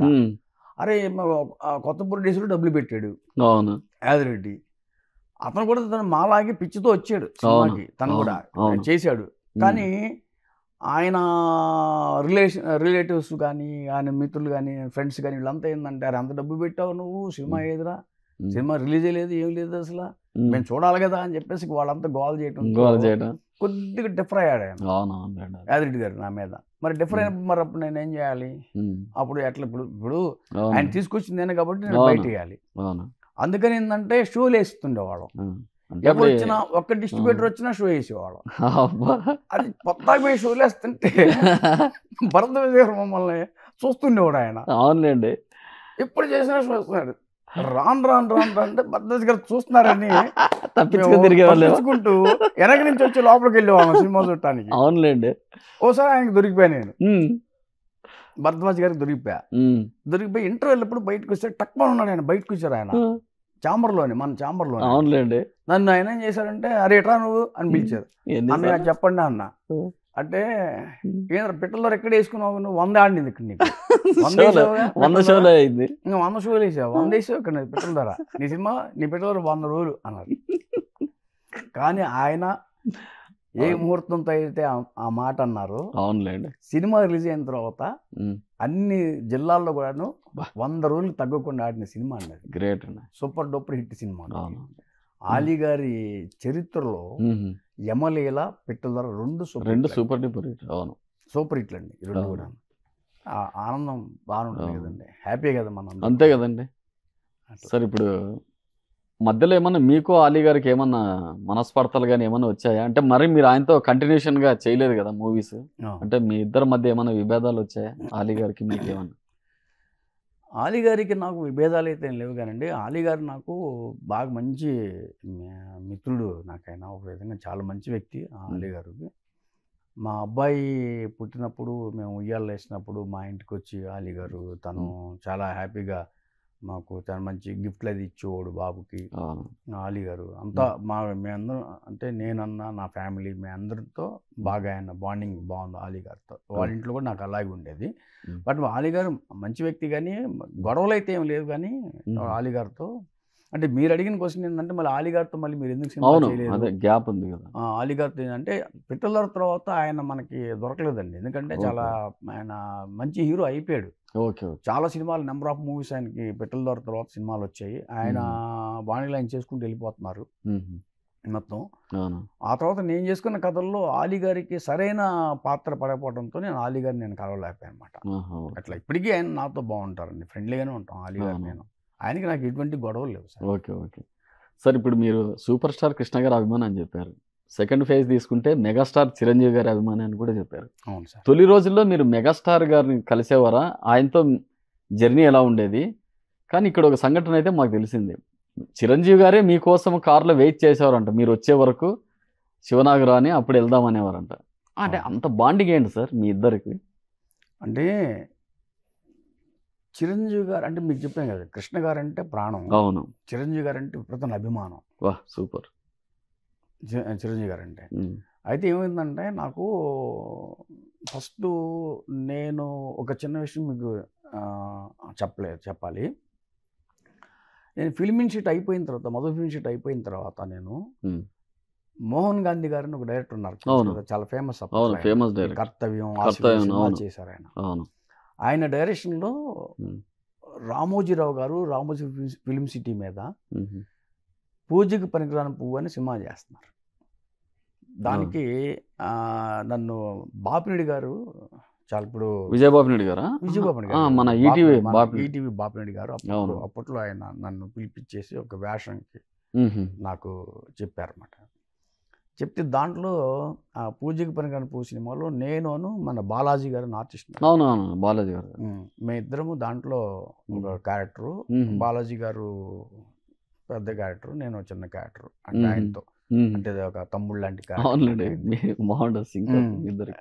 అయితే ఆ సినిమా చేసినప్పుడు మళ్ళీ నన్ను ఏం చేశారంటే, ఆ రోజుల్లోనే ఆ సినిమా అయిపోయిన తర్వాత నన్ను రామోజీ ఫిల్మ్ సిటీలో నన్ను ఒక సినిమాకి ఒక మెయిన్ క్యారెక్టర్కి అనౌన్స్ చేశారు. ఓకే ఓకే అండి. అప్పుడేమైందంటే టోటల్గా అప్పుడు నేను కృష్ణ గారు అంటే చాలా నాకు బాగా ప్రాణం అనే విషయం అప్పటికి ఇండస్ట్రీ మొత్తం తెలిసింది. సుగం బాబు గారిని ఒక పెద్ద ఫేమస్ జర్నలిస్ట్ ఉండేవారు, ఆయన నా గురించి ఇంటర్వ్యూ ఇచ్చారు జ్యోతి చిత్ర అనే మ్యాగజైన్లో. అవునులేండి. అంటే ఇంటర్వ్యూ ఇచ్చినప్పుడు ఆ ఇంటర్వ్యూలో కృష్ణ గారి గురించి నేను చెప్పిన ఆయన రాశారు. ఆ రోజుల్లో ఏంటంటే ఈ టీవీలో అవన్నీ లేవు కదండి, యూట్యూబ్లో లేవు కదా, ఓన్లీ పేపర్లోనే వచ్చేది కదా, దానికి ఆయన చేశారన్నమాట. అది చదివిన తర్వాత కొద్దిగా మన వాళ్ళు పెద్దోళ్ళు కొద్దిగా డిఫర్ అయ్యారు. అంటే కొద్దిగా అందరూ పార్టీ గొడవలు ఉన్నాయి. అవునులేండి. Okay okay. అటు తెలుగుదేశం ఒకరు, కాంగ్రెస్ ఒకరు. కృష్ణ గారు మంచి కాంగ్రెస్ అవును ఆయన. ఇట్లా ఈ చిన్న దీంట్లో ఏంటంటే కొద్దిగా డిఫర్ అయ్యారు అన్నమాట. డిఫర్ అయిన తర్వాత అప్పుడు నన్ను అది తెలిసి నాకు హనుమంతరావు గారు ఉన్నారు, కృష్ణ గారికి బ్రదర్. అవునవును, హనుమంతరావు రెండో బ్రదర్ అనుకుంటా ఆయన నన్ను పిలిపించి ఏం జరిగిందని అడిగితే, ఎట్లా సంగతి అంటే, నువ్వు చెన్నై రా, మేము నిన్ను ఎంకరేజ్ చేస్తామన్నారండి. Okay okay. అనుకున్న ప్రకారం నేను చెన్నై వెళ్ళి అక్కడ షిఫ్ట్ అయిపోయా. చెన్నై షిఫ్ట్ అయిపోయి చెన్నైలో ఉంటున్నాను నేను. చెన్నైలోనే ఉంటున్నాను అక్కడే చేస్తూ. అప్పుడు నేను పద్మాలయ స్టూడియోకి లేదు కానీ అక్కడ పద్మాలయ ఆఫీస్ ఉండేది. పద్మాలయ ఆఫీస్కి వెళ్ళి కృష్ణ గారిని నేను కొద్దిగా కలవటం, కృష్ణ గారు కూడా నా గురించి బాగా ఆయన ఎంక్వైరీ చేసి మాట్లాడటం అనేది జరిగింది. ఒక క్యారెక్టర్ అప్పట్లో కృష్ణ గారే నాకు ఒక క్యారెక్టర్ చెప్పారండి. Okay super. చెప్తే ఆ క్యారెక్టర్ నాకు నచ్చలేదు, నేను చేయనంటే కృష్ణ గారు కొద్దిగా నా మీద అప్పట్లో సీరియస్ అయ్యారన్నమాట. కృష్ణ గారు మీ మీద కోపడ్డారు. ఆ తర్వాత నేను అక్కడి నుంచి బయటకు వచ్చేసిన తర్వాత నేను ఏదన్నా లైఫ్ ఏంట్రా, ఎట్లా చేయాలి ఏంటి అనుకున్నప్పుడు మన ఆర్టిస్ట్ ప్రసాద్ బాబు గారిని, తెల్లగా ఎత్తుగా ఉంటారు మన ఆర్టిస్ట్ ప్రసాద్ బాబు గారు, అప్పట్లో చిరంజీవి గారి సినిమాలు ఎక్కువ చేస్తారు. ఆయన నాకు పరిచయం అయ్యారు. ఆ పరిచయం అప్పుడు ఏంటంటే రుద్రవీణ అని ఒక షూటింగ్ జరుగుతుందండి. అది చిరంజీవి గారు హీరో, ప్రసాద్ బాబు గారు దాంట్లో ఒక one of the main character. Suppose K Balachandra garu అనుకుంటా డైరెక్టర్, వాళ్ళది జరుగుతుందన్నమాట. అప్పటిలో కూడా అంత పెద్ద నాలెడ్జ్ ఏం లేదు నాకు. ఆయన నా గురించి మొత్తం అడిగి నన్ను అప్పుడు ఆయన, నువ్వు ఆర్టిస్ట్ అంటున్నావు, నేను నిన్ను నువ్వు రుద్రవేణిలో ఒక వేషం ఇప్పిస్తాను, పలానా దగ్గర నువ్వు అని చెప్పేసి నన్ను ఆయన సత్య స్టూడియోని అప్పట్లో చాలా ఫేమస్ అది, ఏది చెన్నైలో, అక్కడికి వెళ్ళినప్పుడు అక్కడ చిరంజీవి గారితో పరిచయం ఏర్పడింది. మన ప్రసాద్ బాబు గారే చిరంజీవి గారితో. అంతకుముందు అంటే చిరంజీవి గారు అంటే నాకు అభిమానం ఉంది, ఆయన సినిమాలు ఎన్నో, ఖైదీ ఇలాంటి సినిమాలు చూస్తున్నాను కాబట్టి ఆయన దగ్గరగా ఫస్ట్ టైం ఆయనతో మాట్లాడటం ఫస్ట్ టైము. అక్కడి నుంచి నేనే డైరెక్ట్గా చిరంజీవి గారిని సత్యశెట్టిలో నేను అడిగాను, మిమ్మల్ని అన్నయ్య అని పిలవచ్చా అన్న. డైరెక్ట్గా ఆయన్ని అడిగాను. ఆయన భుజం తట్టి గో హెడ్ అన్నారన్నమాట చిరంజీవి గారు. అప్పటి నుంచి ఆయన అన్నయ్య అంటూ మొదలుపెట్టాను. అప్పటి నుంచే నాగేంద్రబాబు గారితో కూడా నాకు అప్పటి నుంచే పరిచయం. ఇంకా అది ఎప్పుడైతే నేను ఆయన అన్నయ్యని పిలవటం మొదలుపెట్టామో, ఇక చిరంజీవి గారి ఇంటికి నేను నాకు టైం ఉన్నప్పుడు, లేకపోతే చిరంజీవి గారు టైమింగ్కి నేను కూడా అట్లా వెళ్తూ ఉండేవాడిని. చిరంజీవి గారి దగ్గరికి వెళ్తూ ఉంటాం, చిరంజీవి గారు ఎక్కడుంటే అక్కడికి వెళ్ళటం, ఎంత దూరం అయినా వెళ్ళిపోయేవాడిని. చిరంజీవి గారి దగ్గరికి ఎంత దూరం అయినా బస్సులు ఎక్కువ లేకపోతే ఆటోలో ఎక్కువ ఫస్ట్ అలా వెళ్ళిపోతుండేవాడు. అదే ఆయన బాగా దగ్గర అవటంతో ఇక నన్ను బాగా గుర్తుపెట్టుకున్నారు ఆయన. అవునులేండి. పైగా బాగా గుర్తుపెట్టినారు. ఒక ఇన్సిడెంట్ ఏంటంటే, ఒక బలంగా చిరంజీవి గారిలో ఒక ఇన్సిడెంట్ నాటుకుపోయిందండి. అదేంటంటే రుద్రవీణ షూటింగ్ జరిగేటప్పుడు అవునులేండి లోపల ఇది ఆయన లోపల ఇండోర్ అంటే స్టూడియోలోనే ఇండోర్లో లోపల జరుగుతుంది. ఇక్కడ బయట ప్లేస్లో అంటే బయట నేను అప్పుడే చిరంజీవి గారు నుంచి బయటకు వచ్చి నేను ఇది మన షెడ్లో నుంచి అలా బయటకు వచ్చేసి నేను వస్తా ఉంటే అక్కడ టూరిస్ట్ బస్సులో 2, 3 వచ్చాయండి. చిరంజీవి గారిని చూడటం కోసం. ఆ రోజులు ఏంటంటే తిరుపతి వెళ్ళి ఇలాగా తిరుపతి నుంచి వైజాగ్ మన ఇది ఇక్కడికి వచ్చేవాళ్ళు, చెన్నై వచ్చేవారు. చెన్నై వచ్చి ఎన్టీ రామారావు గారిని కానీ, అక్కినేని కానీ, కృష్ణ గారిని, చిరంజీవి గారిని వీళ్ళందరూ చూడటం కోసం అప్పట్లో వచ్చేవారు. ఎందుకంటే అప్పుడు చెన్నైలో ఉన్నప్పుడు సినిమా యాక్టర్లు హీరోలు కనపడరు కదా, కనిపించారు. అక్కడే ఉండేవారు.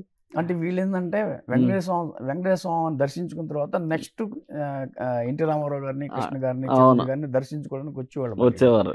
వాళ్ళు చాలా ఆనందంగా ఫీల్ అయ్యేవాళ్ళు ఆడియన్స్ అంతా. వాళ్ళు నన్ను దూరంగా చూసి నేను చిరంజీవి అనుకున్నారు అన్నమాట. అవునులేండి. అనుకుని చాలా మంది నా దగ్గరికి వచ్చారు. వచ్చిన తర్వాత నేను చెప్పాను చిరంజీవి గారు లోపల ఉన్నారు అని చెప్పేసి నేను అన్నా అనమాట. అంటే దానికి వాళ్ళు చాలా ఆడియన్స్ అంతా అప్పుడు ఆశ్చర్యపోయారు. అది చిరంజీవి గారు చూసి నవ్వుకున్నారు అన్నమాట. తర్వాత ప్రసాద్ బాబు గారు చెప్పారు నాగబాబు అన్నయ్యతో, వీడు ఫిల్మ్ ఇన్స్టిట్యూట్ చేశారు కదా, యాక్టర్గా వీడికి చాలా ఇష్టం, మన దాంట్లో మంచి క్యారెక్టర్ ఇద్దాం వీడికి అని ప్రసాద్ బాబు గారు అన్నారండి. అంటే అప్పుడు చిరంజీవి గారితో కూడా అడిగారు. అప్పుడు అన్నారు చిరంజీవి గారితో కూడా. చిరంజీవి గారు అన్నారంటే, ఆ శివనాగు నువ్వు వెళ్ళి ఆ తమ్ముడిని కలువమ్మా అన్నారు నన్ను. అంటే అలాగే అన్నయ్య అని చెప్పేసి కలిస్తే తర్వాత ఏం చేశారంటే నాగబాబు అన్నయ్య అనుకున్నాను. నాగబాబు అన్న ఏం చేశారంటే ఒక లంచ్ టైంలో మన కే బాలచంద్ర గారికి నన్ను పరిచయం చేశారు. అంటే ఆయన ఏమన్నాడంటే, నీకు తమిళ వచ్చారా నీకు అని అడిగారు. అంటే నాకు రాశారన్న, నువ్వు తమిళ్ నేర్చుకో, తమిళ్ పెద్ద హీరో అవుతావు నువ్వు అన్నాను. థ్యాంక్స్ అండి అన్నాను. ఆ తర్వాత 2వ రోజు 3వ రోజు నాకు చెప్పారు ఏంటంటే, దీంట్లో ఒక క్యారెక్టర్ ఉంది, ఆ క్యారెక్టర్ చేయి ఫస్ట్ అని చెప్పేసి అన్నారు. అదేం క్యారెక్టర్ అంటే, చిరంజీవి గారికి ఒక సిస్టర్ ఉంటుందండి, ఆ సిస్టర్కి ఆ హస్బెండ్ క్యారెక్టర్ అనేది. అంటే అప్పుడు నేనేం చెప్పానంటే, నేను చిరంజీవి గారిని అన్నయ్య పిలుస్తున్నాను, నాగబాబుని అన్నయ్య పిలుస్తున్నాను, ఎలాంటి క్యారెక్టర్ చేస్తాను నేను చేయను అని చెప్పేసాను. ఇలా చాలా అవకాశాలు టోటల్గా. అందుకని చిరంజీవి గారు ఏంటంటే ఆయనతో మంచి బాండింగ్ ఉంది. ఈ మధ్య ఎక్కువ నేను కలవట్లేదండి. అది అప్పట్లో మంచి బాండింగ్. చిరంజీవి గారు ఒకవేళ ఆయన రెడీ అయ్యి ఇంటి దగ్గర రెడీ అయ్యి అలా బయలుదేరేటప్పుడు నేను అప్పుడు జస్ట్ కొద్దిగా లేట్ అయినా కూడా ఆయన ఉండేవారు, మీకోసం వెయిట్ చేసేవారు. అన్నయ్య నమస్తే అన్నయ్య అని చెప్పి ఓకే కమాన్ అనేవారు అనమాట. థ్యాంక్స్ అన్నయ్య అని చెప్పేసి అనేవారు. అంత బాండింగ్ చిరంజీవి గారు ఉంది. సార్ ఇంకోటి, తొలి రోజుల్లో మీరు ఈ వర్షన్ అయిపోయిన తర్వాత మీరు ఏదైతే రామ్ గోపాల్ వర్మ గారితో ఎక్కువ అటాచ్మెంట్ ఉండేవారు, అంటే వాళ్ళతో మీరు కలిసి జర్నీ చేశారు కదా, రామ్ గోపాల్ వర్మ గారితో మీకు గొడవలు ఏంటి సార్? అంటే ఎందుకు జరిగాయి గొడవలు అనేవి వర్మ గారితో? మళ్ళీ రామ్ గోపాల్ వర్మ గారితో నా జర్నీ ఎలా స్టార్ట్ అయిందంటే అండి, నేను మన సాయి కుమార్ అన్నయ్య గురించి చెప్పాలి మీకు. చెన్నైలో సాయి కుమార్ అన్నయ్యతో నాకు మంచి బాండింగ్ ఉంది. అప్పుడు ఆయన డబ్బింగ్ ఆర్టిస్ట్గా చేస్తున్నారు. ఆయన అప్పుడు యువకర్తలు ఇలాంటి సినిమాల్లో ఆయన వేషాలు కూడా వేస్తున్నారు మొత్తం. ఈ ప్రశ్నకు బదులేదు ఏదో యుగకర్తలు ఇలాంటి సినిమాల్లో చేస్తున్నారు ఆయన, మన కె రాఘవ గారి సినిమాలో. ఆయన షూటింగ్ అయిపోయాక మళ్ళీ చెన్నై వచ్చేవారు. ఆయన నేను అన్నయ్య అంటూ ఆయనతో బాగా ఎదిగి ఉండేవాడిని. ఆయన నాకు ఒకసారి ఏం చేశారంటే, చాలా నేనంటే శివు అంటే నన్ను చాలా ఆయన అభిమానంగా చూసేవారు. అన్నయ్య కూడా చాలా మంచి వ్యక్తి సాయి కుమార్ అన్నయ్య. అయితే సాయి కుమార్ అన్నయ్యతో అన్నయ్యని చెప్పారు, శివు దాసనారాయణరావు గారు కొత్తలో పెట్టి ఒక సినిమా చేస్తున్నాడు రా, నువ్వు ఒకసారి దాసనారాయణరావు గారిని వెళ్ళి కలువు అన్నారు. అంటే అప్పుడు నేను దాసనారాయణరావు గారిని కలవడం కోసం అని ఆయన అప్పుడు Bazullah road Habibullah road house ఉండేది చెన్నైలో. అక్కడికి వెళ్ళాను. అక్కడికి వెళ్తే దాసనారాయణరావు గారు చూసి, నువ్వు చిరంజీవిలో ఉన్నవే అన్నారు. అంటే థ్యాంక్స్ అండి అని కాళ్ళకి నమస్కారం చేశాను. సరే నేను కొత్తలో పెట్టు సినిమా చేస్తున్నాను, నువ్వు హైదరాబాదు అక్కడికి వచ్చే, నువ్వు అక్కడ సెలక్షన్ జరుగుతున్నాయి అంటే, అప్పుడు సెలక్షన్స్ అనేవాళ్ళు, ఇప్పుడు ఏంటంటే ఆడియన్స్ అంటారు ఏంటి, ఇప్పుడు ఏందో ఏదో ఆడిషన్ అంటున్నారు.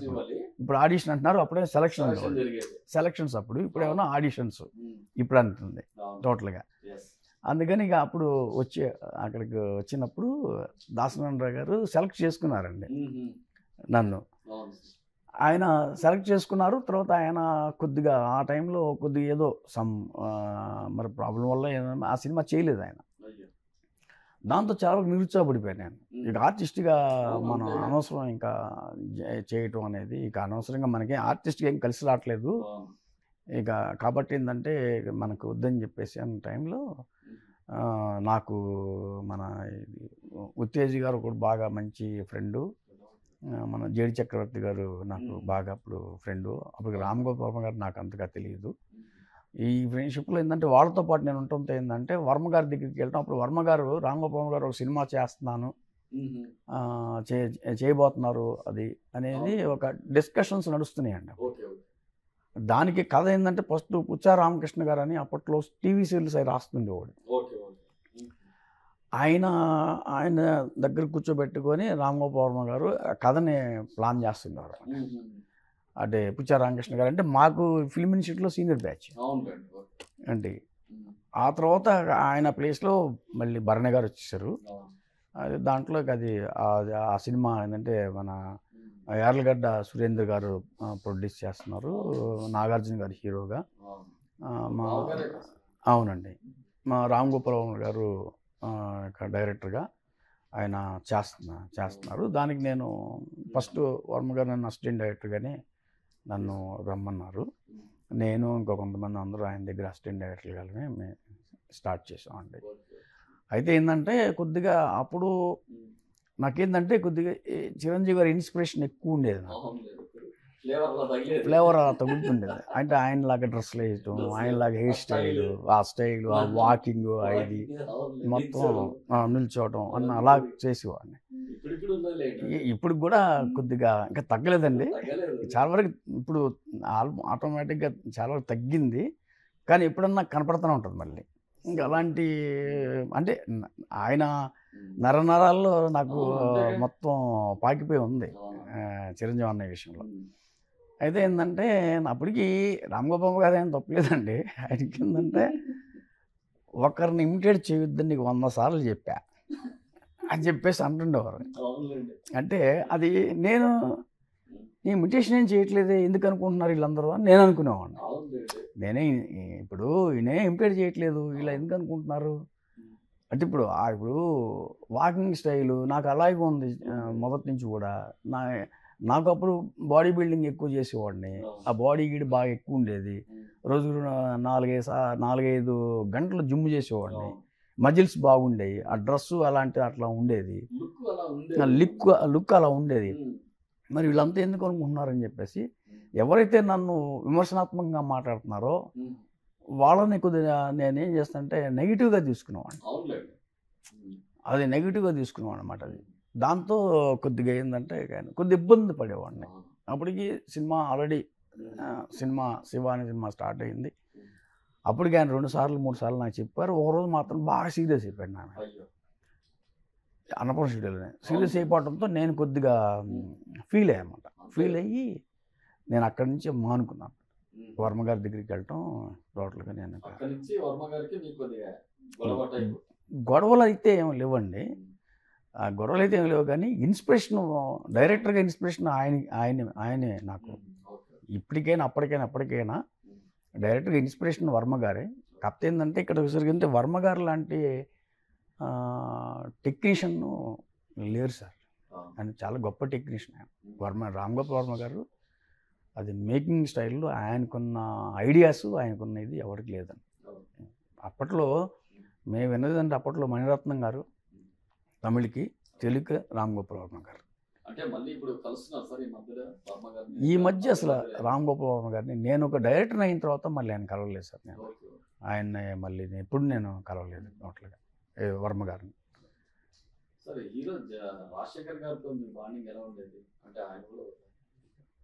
అంటే అప్పట్లో చెన్నైలో ఉన్నప్పుడే సాయి కుమార్ అన్నయ్యకి ఆయన బాగా మంచి ఫ్రెండ్ అండి. అవును, ఆయనే చెప్పేవారు. అవును సార్. అయితే ఏంటంటే ఆయనతో కొద్దిగా సాయి కుమార్ అన్నయ్య ద్వారానే రాజశేఖర్ గారి పరిచయం కొద్దిగా ఉంది నాకు. ఆ పరిచయంతోనే ఏం చేశానంటే అది రాజశేఖర్ గారితో, అంటే ఇప్పుడు మన ఈవి సత్యనారాయణ గారిని అన్నయ్యని పిలిచేవాడు. అప్పుడు ఆయన పేరు ఆయన్ని కోడేటి సత్యం అని పిలిచేవారు ఆయన్ని అందరూ. నేను సత్యం అన్నయ్య నేను కూడా పిలిచేవాడిని అండి ఆ టైంలో. అయితే ఆయన ఏంటంటే నాకు, శివనాగు నువ్వు బాగుంటావు కదా, అంటే కొద్దిగా మంచిగా గ్లామర్ బ్రహ్మాండంగా ఉంటావు, అసలు నువ్వు యాక్టర్గా ఎందుకు చేయకూడదు అది అని చెప్పి అంటుండేవారు ఆయన. ఒకసారి అహనా పెళ్ళి అంటే సినిమాకి నన్ను పిలిచి ఒక వేషం కోసం చెప్పారు నాకు. అయితే ఏంటంటే జంధ్యాల గారికి చూపిస్తే జంధ్యాల గారు ఏమన్నారంటే, వాడు చిన్నోడు కాదు పెద్దోడు కాదు, చిన్నోడైతే బాగుంటాడు అవుతాడు, పెద్దోడైతే ఏదో మంచి క్యారెక్టర్ అవ్వచ్చు, వాడు ఎట్టిడి కాకుండా కదా, చిన్నోడు కదా వాడికి ఏం వేషం ఇస్తాం మనం అని చెప్పేసి ఆయన జంధ్యాల గారు డైరెక్ట్గా మొహం మీద అనేసారండి. ఇది మన సత్యనారాయణ గారితో, ఈవి సత్యనారాయణ గారితో. అంటే కొద్దిగా ఆయన చాలా ఈవి గారు చాలా మంచి వ్యక్తి అండి. ఆయన చాలా నైస్ పర్సన్. ఆయన ఎవరిని హర్ట్ చేసే మనిషి కాదు ఆయన. తర్వాత నన్ను పక్కకు పిలిచి భుజమే చేసి, నువ్వేమనుకో, మాకు కొద్ది ఏజ్ వస్తే చాలులే నీకు, ఏంటి ఈ లోపు నువ్వు కొద్దిగా ఏదైనా వర్కౌట్ చేసుకుంటా ఉండని చెప్పేసి చెప్పారనమాట నాకు. అప్పుడు ఏంటంటే నాకు ఇటు కూడా ఈయన తెలుసు కాబట్టి, ఎవరు మన రాజశేఖర్ గారు తెలుసు కాబట్టి, ఆయన మేకప్ రూమ్కి నేను వెళ్ళి అన్నయ్య నమస్తే అన్నయ్య అంటే, నమస్తే అమ్మా అన్నారు ముందు. అంటే నేను అంటే అది నాకు చిన్నోడిని కాబట్టి ఆయనకు సలహాలాగా అన్నా నేను ఆ రోజుల్లో, అన్నయ్య మీకు మంచి ఛాన్స్లు వస్తున్నాయి, ఇప్పుడు బ్రహ్మాండంగా ఎదుగుతున్నారు కదా, మీరు మంచి డాన్స్ అది నేర్చుకోండి అన్నయ్య, బాగుంటుంది, ఇంకా మీకు అసలు మీ పర్ఫార్మెన్స్కి డాన్స్ కూడా చేస్తే అసలు ఎక్కడికి వెళ్ళిపోతారు మీరు అంటే ఆయన కోపం వచ్చింది. అది రాజశేఖర్ గారి అంతే, అంతకంటే ఇంకేలేదు. ఆయనకి నాకు అంత పెద్ద గొడవలు ఏం లేవు. అంటే అంటే అన్న ఫీల్ అయినట్టున్నారు అంతే. అవునవును. అయితే దాని మీద ఏంటంటే నాకు మరి సరిగా అయ్యో నేను పొరపాటున అన్నాయేమో అని తర్వాత నేను సారీ అన్నయ్య అని చెప్పేసి గెలిపాను. ఇక ఆ తర్వాత ఎక్కువగా ఆయనతో నేను ఎక్కువ కలిసిందేం లేదండి. ఇంకోటి ఇప్పుడు మీరు ఏవైతే 2 మూవీస్ ఉన్నాయి సార్, మీరు అన్నపూర్ణమ్మ గారు మనవడు ఒకటి, తర్వాత నటరత్న, ఈ 2 మూవీస్ ఈ ప్రాజెక్ట్స్ ఎంతవరకు వచ్చాయి సార్? ఇప్పుడు అన్నపూర్ణగా మనవడు ఎప్పుడో అయిపోయింది అండి సినిమా. అదే 2019లో సినిమా. అన్నపూర్ణగా మనవడు అనేది 2019లో చేసాం. అది తర్వాత కోవిడ్ వచ్చింది. ఆ కోవిడ్ రావడంతో ఏంటంటే 1 year అది డ్రాప్ అయింది, సినిమా ఆగింది టోటల్గా. ఆ తర్వాత ఏంటంటే దాన్ని డైరెక్ట్గా ఏంటంటే అప్పుడు అమెజాన్కి మా ప్రొడ్యూసర్ అప్పట్లో మాట్లాడుకొని అమెజాన్కి ఇచ్చేసారు సినిమాని. అమెజాన్కి ఇచ్చిన తర్వాత మళ్ళీ కొద్దిగా ఈ కోవిడ్ నుంచి రిలీఫ్ అయిన తర్వాత మళ్ళీ థియేటర్లకు వేసారండి సినిమాని. థియేటర్లకు వచ్చేసింది, మళ్ళీ థియేటర్లకు వేసారు సినిమాని.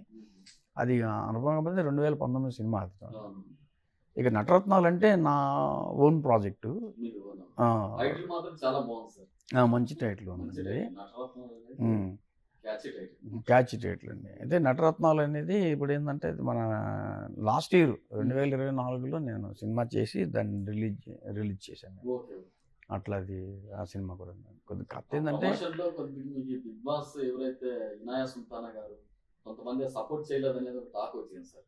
అంటే మీరు ఇంత కష్టపడి సినిమా చేసినప్పుడు ప్రమోషన్స్ కు వీళ్ళు బిగ్ బాస్ అయితే ఎవరైతే ఉన్నారు టీంలో మీకు కరెక్ట్ గా సపోర్ట్ చేయలేదు, మిమ్మల్ని ఇబ్బంది పెట్టారనేది ఒక టాక్ ఉంది సార్. అంటే ఇప్పుడు పెద్ద ఆర్టిస్ట్, పెద్ద యాక్టర్స్కి, కొత్తగా వచ్చి చిన్న యాక్టర్స్కి రెండు తేడాలు ఉన్నాయి సార్. మనం చెప్పుకోవచ్చు. ఒకటి, ఇది ఎవరిది తప్పులేదు. ఇది దీంట్లో ఏంటంటే, ఇప్పుడు అప్పుడులో నేను నెహ్రూ సినిమా నేను డైరెక్ట్ చేసినప్పుడు 99లో అది చాలా పెద్ద సినిమా. అది కృష్ణ గారు, సుమన్ గారు, సురేష్ గారు, అరుణ్ పాండ్య గారు ఇలాంటి అందరూ ఉన్నారు. ఆ సినిమా నేను నా డైరెక్షన్ చేసినప్పుడు ఆ ప్రమోషన్కి అంత పెద్ద సూపర్ స్టార్ కృష్ణ గారు కూడా వచ్చారండి, సుమన్ గారు కూడా వచ్చారు. వీళ్ళంతా ప్రమోట్ చేశారు. ఎందుకంటే వాళ్ళకి ఏంటంటే అండి, ప్రొడ్యూసర్ యొక్క బాధలు, ప్రొడ్యూసర్ యొక్క కష్టాలు వాళ్ళకి తెలుసు. ఎందుకంటే వాళ్ళు వచ్చి నిలబడితే, వాళ్ళు వచ్చి ప్రమోట్ చేస్తే సినిమాని 10 మంది చూస్తారు, ప్రొడ్యూసర్కి డబ్బులు వస్తాయి, ఆయన నిలబడతారు అనేది ఆ టైంలో ఉండేది. అట్లాగే నేనేంటంటే, అటు తమిళ్లో సురేష్ గోపి గారు, ముఖేష్ గారు, వీళ్ళందరితో, భూమిక గారు, ఇలాంటి వాళ్ళతో సినిమా చేశాను. చేసినప్పుడు వాళ్ళు కూడా వచ్చేసి 2001 అనుకుంటాను, వాళ్ళు కూడా వచ్చేసి ప్రమోషన్ చేశారు ఆ సినిమాకి. అట్లాగే ఆర్తి అగర్వాల్ గారితో చేశాను, మన ప్రేమ గారితో చేశాను. వీళ్ళందరూ పెద్ద హీరోయిన్లందరితో చేశాను టోటల్గా. వీళ్ళంతా ప్రమోషన్ చేసేవాళ్ళు సినిమా. చాలా అంతా వాళ్ళు స్టార్సే వాళ్ళందరూ మొత్తం. వీళ్ళంతా ప్రమోషన్స్ చేసేవాళ్ళు. ఇట్లా ఇప్పుడు అక్కడ దాకా ఎందుకు, నేను దేవినేని సినిమా చేసినప్పుడు కూడా మన మొత్తం హీరోలు అంత ఆర్టిస్టులు అంతా వచ్చారు, మొత్తం ప్రమోట్ చేశారు వాళ్ళు కూడా సినిమాని. ఇవన్నీ నేను మొత్తం టోటల్గా నా సినిమా ఇండస్ట్రీలో నా జర్నీలో 19 సినిమాలు డైరెక్టర్గా చేశానండి. నేను డైరెక్టర్గా చేసిన సినిమాలు 19 సినిమాలు ఉన్నాయి. ఇంకా ఎనానిమస్ సూపర్ స్టార్ కృష్ణ గారు, నెహ్రూ ఇక నెంబర్ 1 కదండి. అది టోటల్గా అది టాప్ మూవీ. ఆ తర్వాత నాకు బాగా నచ్చిన సినిమా చెప్పుకోవాలంటే వనకన్య వనరవీయుడు, ఆర్తి అగర్వాల్ గారి సినిమా, ఫ్యాంటసీ సినిమా. చాలా అద్భుతమైన సినిమా కదండి వనకన్య వనరవీయుడు అనేది కూడా, చాలా గొప్ప సినిమా. అట్లాగే చిల్డ్రన్ మూవీ కూడా ఉంది, లిటిల్ బుద్ధ అని. అది అందరికి నచ్చిన సినిమా సార్, ఎనానిమస్గా అందరికి నచ్చిన సినిమా. అట్లా నాగబాబు అన్నయ్యతో సినిమా చేసింది, అది నేషనల్ అవార్డు కూడా కొట్టాం. అది మాస్టర్ మైండ్స్ అని నాగబాబు అన్నయ్య హీరోగా చేసిన సినిమా, అది నేషనల్ అవార్డు. ఇక దేవినేని సినిమా అంటారా, అది అందరికి తెలిసిన సినిమా, అది మంచి సబ్జెక్టు. ఇంకా తారకరత్న గారు చాలా దాంట్లో ఒక సింహంలాగా యాక్ట్ చేశారు. సెకండ్ బాలకృష్ణ గారు అన్నట్టుగా పిలిచారు అప్పట్లో ఆయన్ని. నందమూరి యువనట సింహం అనేది కూడా అన్నారు ఆయన, ఎవరిని, తారకరత్న గారిని. చాలా గొప్ప వ్యక్తి ఆయన. ఎన్ని సినిమాలు అయితే ఏంటంటే, నటరత్నాలు జరిగింది ఏంటంటే, ఒక విధంగా నటరత్నాలు చిన్న సినిమానే అండి. నేను చేసిన సినిమాలతో పోల్చుకుంటే చాలా చిన్న సినిమానే. అయినా కొద్దిగా తెలిసిన నోన్ ఆర్టిస్టులను పెడదామని చెప్పేసి మన సుదర్శన్ రెడ్డి, రంగస్థల మహేష్, ఈ తాగుబోతు రమేష్ గారు, ఇలాంటి వాళ్ళని అందరిని పెట్టాను. మన అర్చన, హీరోయిన్ అర్చన వాళ్ళని పెట్టాము. అయితే అక్కడ జరిగింది ఏంటంటే, మీకు వీళ్ళకి ఏంటంటే అండి, హీరోలు అనుకోండి, ఒక సినిమా చేస్తే ఆ సినిమా రిలీజ్ అయ్యేదాకా ఆ హీరో ఆ సినిమా మీద కాన్సన్ట్రేషన్ చేసి ఆ సినిమా బయటకు వెళ్ళేదాకా వాళ్ళు ప్లాన్ చేసుకుంటారు. పెద్ద హీరోలు, ఒక కృష్ణ గారు కానీ, చిరంజీవి గారు కానీ, వీళ్ళంతా.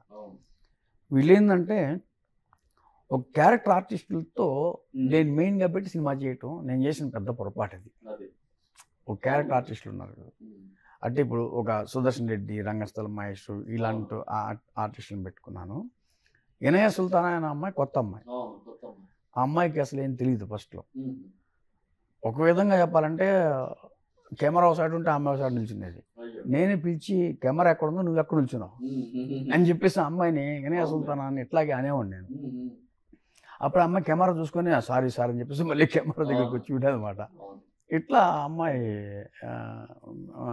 అమ్మాయిని కొద్దిగా ట్రైనప్ చేశాను నేను అట్లా. అయితే ఏంటంటే, ఆ సినిమా అయిపోయిన తర్వాత అమ్మాయికి బిగ్ బాస్లో మంచి ఛాన్స్ వచ్చింది, అవకాశం వచ్చింది, మంచి ఆఫర్ వచ్చింది. అమ్మాయి బిగ్ బాస్లో చాలా ఫేమస్ అయిపోయింది. ఆ తర్వాత Bigg Boss Inaya Sultana, Bigg Boss Inaya Sultana అంటాం మొదలుపెట్టారు అమ్మాయిని. అయితే ఇంకోటి ఏంటంటే అండి, నేను వెళ్ళి ప్రమోషన్ చేయండి అని ఎవరు నేను అడగనండి. నేను ఎప్పుడు నా సినిమాలకి ఎప్పుడు నేను అడగలేదు.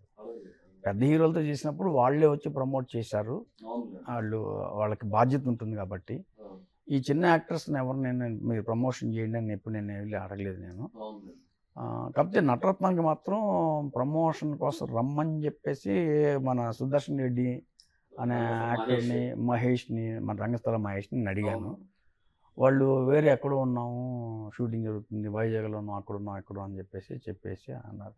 అంటే వాళ్ళు తప్పించుకున్నారైతే నేను అన్నా, కానీ వాళ్ళు ఏంటంటే ఒక్కొక్క సినిమాలో 4 రోజుల క్యారెక్టర్, 5 రోజుల క్యారెక్టర్, 10 రోజుల క్యారెక్టర్ అలా చేస్తూ ఉంటారు కాబట్టి వాళ్ళకి మనీ అవసరం కాబట్టి ప్రతి సినిమా ఒప్పుకొని వెళ్ళిపోతూ ఉంటారు వాళ్ళు. అందుకని నేను వాళ్ళని నేనేం తప్పు పట్టలేదు. బట్ నేను చెప్పేదంటే మీడియా పరంగా చెప్పేది ఏంటంటే, నీకు ఎన్ని సినిమాలు ఎంత బిజీగా ఉన్నా సరే ఒక ప్రొడ్యూసరు ఒక ఆర్టిస్టులను నమ్మి ఒక సినిమా చేస్తే ఏంటి అది హిట్టా పట్టా రిలీజ్ అయిన తర్వాత సంగతి, ముందు బాధ్యత ఉండాలి. మీరు చేసే పనులు మీరు చేయాలి.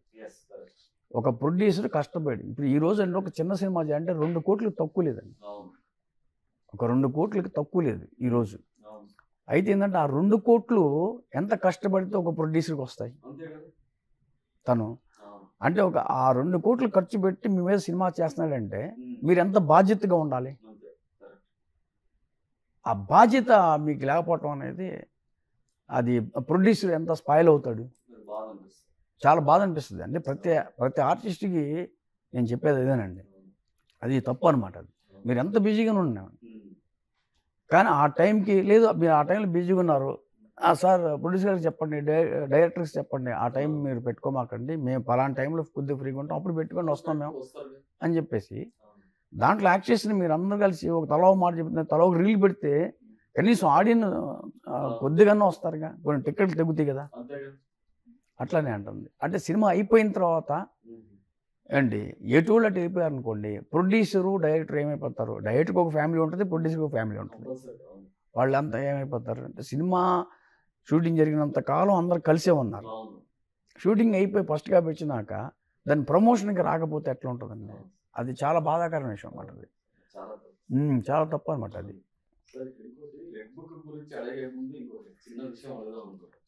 చంద్రన్న మూవీ ఎందుకు ఆగిపోయింది, ఎందుకు అది తప్పలేకలేదు అంటే అది ఎందుకు ఇష్యూ ఏమైనా అయిందా? జయచంద్రన్న సినిమాలో ఒక విషయం జరిగింది. అయితే నేను జయచంద్ర అప్పుడు ఏంటంటే వైసీపీ హవా నడుస్తుంది సార్, వైసీపీ బాగా హవా నడుస్తుంది.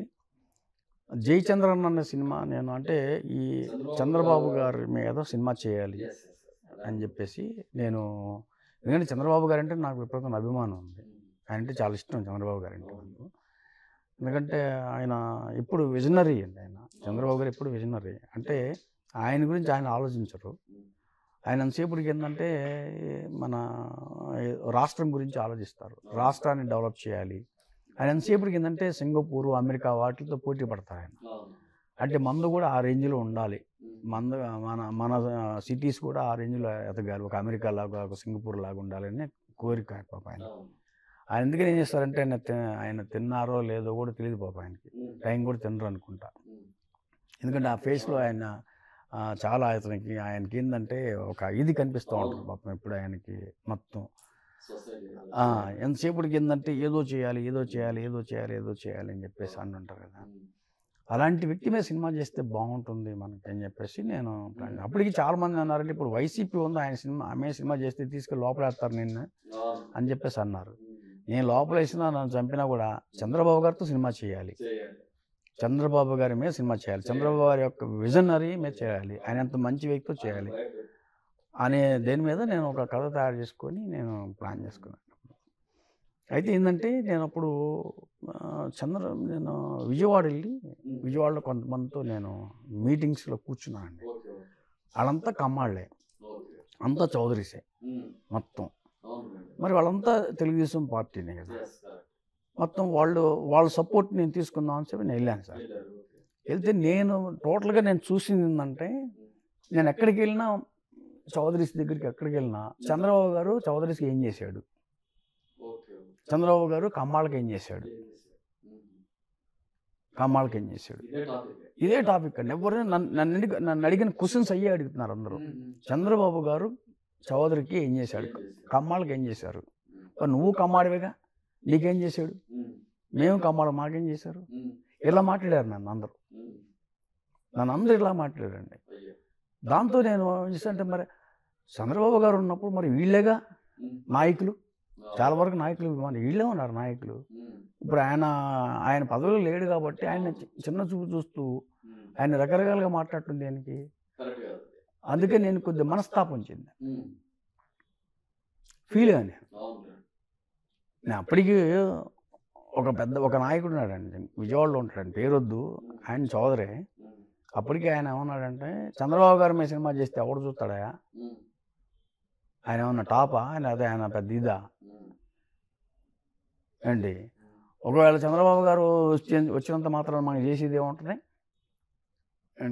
అని చెప్పేసాను. ఏమండి ఇప్పుడు చేసినా చేయకపోయినా ఒక గవర్నమెంట్ వచ్చినప్పుడు ఆ గవర్నమెంట్ అరే మన గవర్నమెంట్ అని చెప్పుకోవడానికి అవకాశం ఉంటుంది కదా నేను అన్నానండి. అంటే ఆయన అన్నారంటే నాకు అవసరం ఏంటి, నాకు 500 కోట్లు ఉన్నాయి కూర్చుంది అంట, ఎవడొస్తే నాకేంటి, నువ్వు 500 కోట్లు ఎక్కడ సంపాదించావు, ఎన్టీ రామారావు గారు చంద్రబాబు గారు హయాంలో సంపాదించుకున్నావు, అది నువ్వు మర్చిపోతే టోటల్గా. అది నేను ఆయన అన్నాను, అంటే నేను ఏదైనా ఓపెన్గా అన్నేస్తాను, లోపల ఏం పెట్టుకున్నాను. ఆ రెండో రోజు మర్చిపోతా, అంటే నేను ఎవరిని శత్రుగా భావించను, కోపం వచ్చి ఇప్పుడు అనేస్తాను సార్ నేను. ఆ తర్వాత రెండో రోజు మళ్ళీ మర్చిపోతాను నేను. దాంతో నేను కొద్దిగా డిఫర్ అయ్యాను. టీడీపీ అతనే మళ్ళీ ఇప్పుడు ఈరోజు చంద్రబాబు గారు చుట్టూ మీరు దేవుడు వీళ్ళ రాముడు అని తిరుగుతున్నాడు, మళ్ళీ ఆయన తిరుగుతున్నాడు మళ్ళీ. దానివల్ల నేను కొద్దిగా మనస్తాపం చెంది ఒక ప్రెస్ మీట్ పెట్టా, ఎక్కడ ప్రెస్ క్లబ్లో, విజయవాడ ప్రెస్ క్లబ్లో ప్రెస్ మీట్ పెట్టాను. అక్కడ లోకల్లో ఏమని పెట్టాను అంటే చంద్రబాబు గారు తాచుబొమ్మలు వెంట పెట్టుకుని తిరుగుతున్నాడు, ఆయన జాగ్రత్తగా ఉండాలి అని చెప్పి అనేది ఒక ప్రెస్ మీట్ పెట్టేసేసి కామ్గా ఆ సినిమాని వదిలేశాను. ఇంకా ఇక మనకు అదే నేను ఎంత చేస్తుంటే వీళ్ళెంత ఇంద్రబాబు వీళ్ళే ఇలా ఇంతకుముందు నేను దేవినేని సినిమాతో పడ్డానండి, దేవినేని సినిమాతో పడ్డా. దేవినేని నెహ్రూ బెజవాడ సింహం అని నేను చెప్తే దేవినేని అవినాష్ నా మీద రివర్స్ అయిపోయాడు. రివర్స్ అయిపోయి నువ్వు సినిమా రిలీజ్ చేయడానికి లేదని గోల చేశాడు అప్పట్లో. దానికి నేను అతనికి ఎదురెదురుగాల్సి వచ్చింది, గందరగోళం. దానికి మా ప్రసన్న కుమార్ గారు నన్ను సపోర్ట్ చేశారు అండి. ప్రసన్న కుమార్ గారు తెలుగు సినిమా ఇండస్ట్రీలో తెలుగు సినిమా వాళ్ళందరికీ కూడా ఒక లెజెండరీ సింహం ఎవరయ్యా అంటే ప్రసన్న కుమార్ గారు. ఎవరికైనా చిన్న నిర్మాత ఏంటి పెద్ద నిర్మాత ఏంటి ఎవరికైనా ప్రసన్న గారు నెంబర్ 1 ముందుకు వచ్చేస్తారు ఆయన. ఇప్పుడు తమ్మారెడ్డి భరద్వాజ్ గారి తర్వాత అంత పేరు తీసుకొచ్చుకుంది, అంత ఇదైంది. ఒక విధంగా చెప్పంటే సెకండ్ పెదరాయుడు ఎవరయ్యా అంటే ప్రసన్న కుమార్ గారు సాల్వ్ చేస్తారండి. అంటే హీఈస్ వెరీ గుడ్ పర్సన్. ఆయన అట్ ది టైము రెబల్ ఏంటి ఆయన. ఇప్పుడు ఆయన మంచితనం అండి, మంచితనానికి ఎవరైనా భయపడతాడు సార్. ఆయన మంచితనమే చాలా మంది భయంతో ఉంటారు. ఇది ప్రసన్న కుమార్ గారు. ఆ తర్వాత మళ్ళీ ప్రసన్న కుమార్ గారు తర్వాత చెప్పుకోవాల్సిన వ్యక్తి దామోదర్ ప్రసాద్ గారు. వీళ్ళిద్దరూ ఏదన్నా సమస్యలున్నా ఇండస్ట్రీ సాల్వ్ చేస్తారు. విధంగా చెప్పాలంటే వీళ్ళిద్దరు 2 సింహాలండి, ప్రసన్న కుమార్ గారు దామోదర్ ప్రసాద్ గారు 2 సింహాలు. 15 రోజులు వేజెస్ ఇష్యూ వస్తే వెంటబడి గవర్నమెంట్ వెంటబడి వచ్చేసారు. అవును సార్, అవును కరెక్ట్, అది అవును. అందుకే సార్ ఎప్పుడైనా అందుకే ఎప్పుడైనా ఈ సినిమా ఇండస్ట్రీ ఏం టోటలే 2 సింహాలు ఉన్నాయి. ప్రసన్న కుమార్ గారు ఒక సింహం అయితే దామోదర్ ప్రసాద్ గారు ఒక సింహం. ఈ 2 ఇండస్ట్రీకి 2 సింహాలు మాట వీళ్ళిద్దరు. సార్ ఇదొక వర్షం అనుకుంటే ఇప్పుడు నెక్స్ట్ రెడ్ బుక్ మీరు స్టార్ట్ కాబోతుంది. దీని వెనక నారా లోకేష్ గారు ఫైనాన్షియల్గా మీకు సపోర్ట్ చేస్తూ ఈ సినిమా చేయని వెనక నుండి మీకు ఫైనాన్షియల్గా హెల్ప్ చేస్తున్నారని ఈ వైసీపీ వాళ్ళు అయితే నేను కొంతమంది అంటూ ఉన్నారు. అది ఎంతవరకు నిజం? అంటే అది అబద్ధం అండి. నేను రెడ్ బుక్ సినిమా చేస్తున్నాననే విషయం నేను నారా లోకేష్ గారిని నేను కలవలేదు, ఆయనతో నేను మాట్లాడలేదు. రెడ్ బుక్ అనే టైటిల్ మీద నేను సినిమా చేయాలని అనుకున్నాను నేను. అయితే ఏంటంటే ఒకవేళ డైరెక్ట్గా నేను నారా లోకేష్ గారిని చంద్రబాబు గారిని కలిస్తే, ఇప్పుడున్న గవర్నమెంట్ మనదే కాబట్టి, మన తెలుగుదేశం గవర్నమెంట్ ఉంది కాబట్టి, నువ్వు ఆ సినిమా చేస్తే మేమే చేపించాము అని అనుకుంటారు కాబట్టి నువ్వు చేయొద్దు అని చెప్పడానికి అవకాశం ఉంది. వన్స్ వాళ్ళు ఒకసారి చెప్పిన తర్వాత నేను ప్రాజెక్ట్ చేయలేను. నేను వాళ్ళకి చెప్పకుండా ప్రాజెక్ట్ చేయాలని నేను ప్లాన్ చేసుకున్నాను సార్. వాళ్ళకి చెప్పకుండా నేను ప్రాజెక్ట్ చేయాలని నేను ప్లాన్ చేసుకున్నా. చంద్రబాబు గారికి చెప్పలేదు, నారా లోకేష్ గారికి చెప్పలేదు. అయితే నేను అక్కడ ఏంటంటే పెమ్మసాని చంద్రశేఖర్ గారు అని ఉన్నారండి, సెంట్రల్ మినిస్టర్ గారు ఉన్నారు. ఆయన నాకు బాగా పరిచయం ఉన్నారు. నేను ఆయనతో మాట్లాడాను, ఆయనతో చెప్పాను. తర్వాత నేను ప్రెస్ మీట్ పెట్టుకున్నాను. ఆయనతో కొన్ని ఫోటోలు నేను దిగి ఆ ప్రెస్ మీట్లు వైరల్ చేశాను. అది వాళ్ళ దాకా వెళ్ళింది, నారా లోకేష్ గారి దగ్గరికి వెళ్ళింది, చంద్రబాబు గారి దగ్గరికి వెళ్ళింది ఏంటి, మొత్తం వాళ్ళ దాకా వెళ్ళింది. అయితే వాళ్ళకి ఒకసారి ఇన్ఫామ్ చేయమని కూడా నన్ను కొంతమంది మినిస్టర్లు అన్నారు. అయితే నేనేంటంటే నేను భయపడేది ఏంటంటే వాళ్ళతో చెప్తే వాళ్ళు ప్రాజెక్టు చేయొద్దంటారేమో, అంటే పెద్దోళ్ళు చేయొద్దంటే నేను చేస్తే బాగుండదు కదా. ఇప్పుడు గవర్నమెంట్ ఉంది, ఇప్పుడు లీడింగ్ గవర్నమెంట్ ఇప్పుడు తెలుగుదేశం, వాళ్ళు చేయొద్దు అంటే నేను చేసిన తర్వాత మళ్ళీ ఎఫెక్ట్ అవుద్దని చెప్పేసి నేను వాళ్ళతో నేను చెప్పలేదు.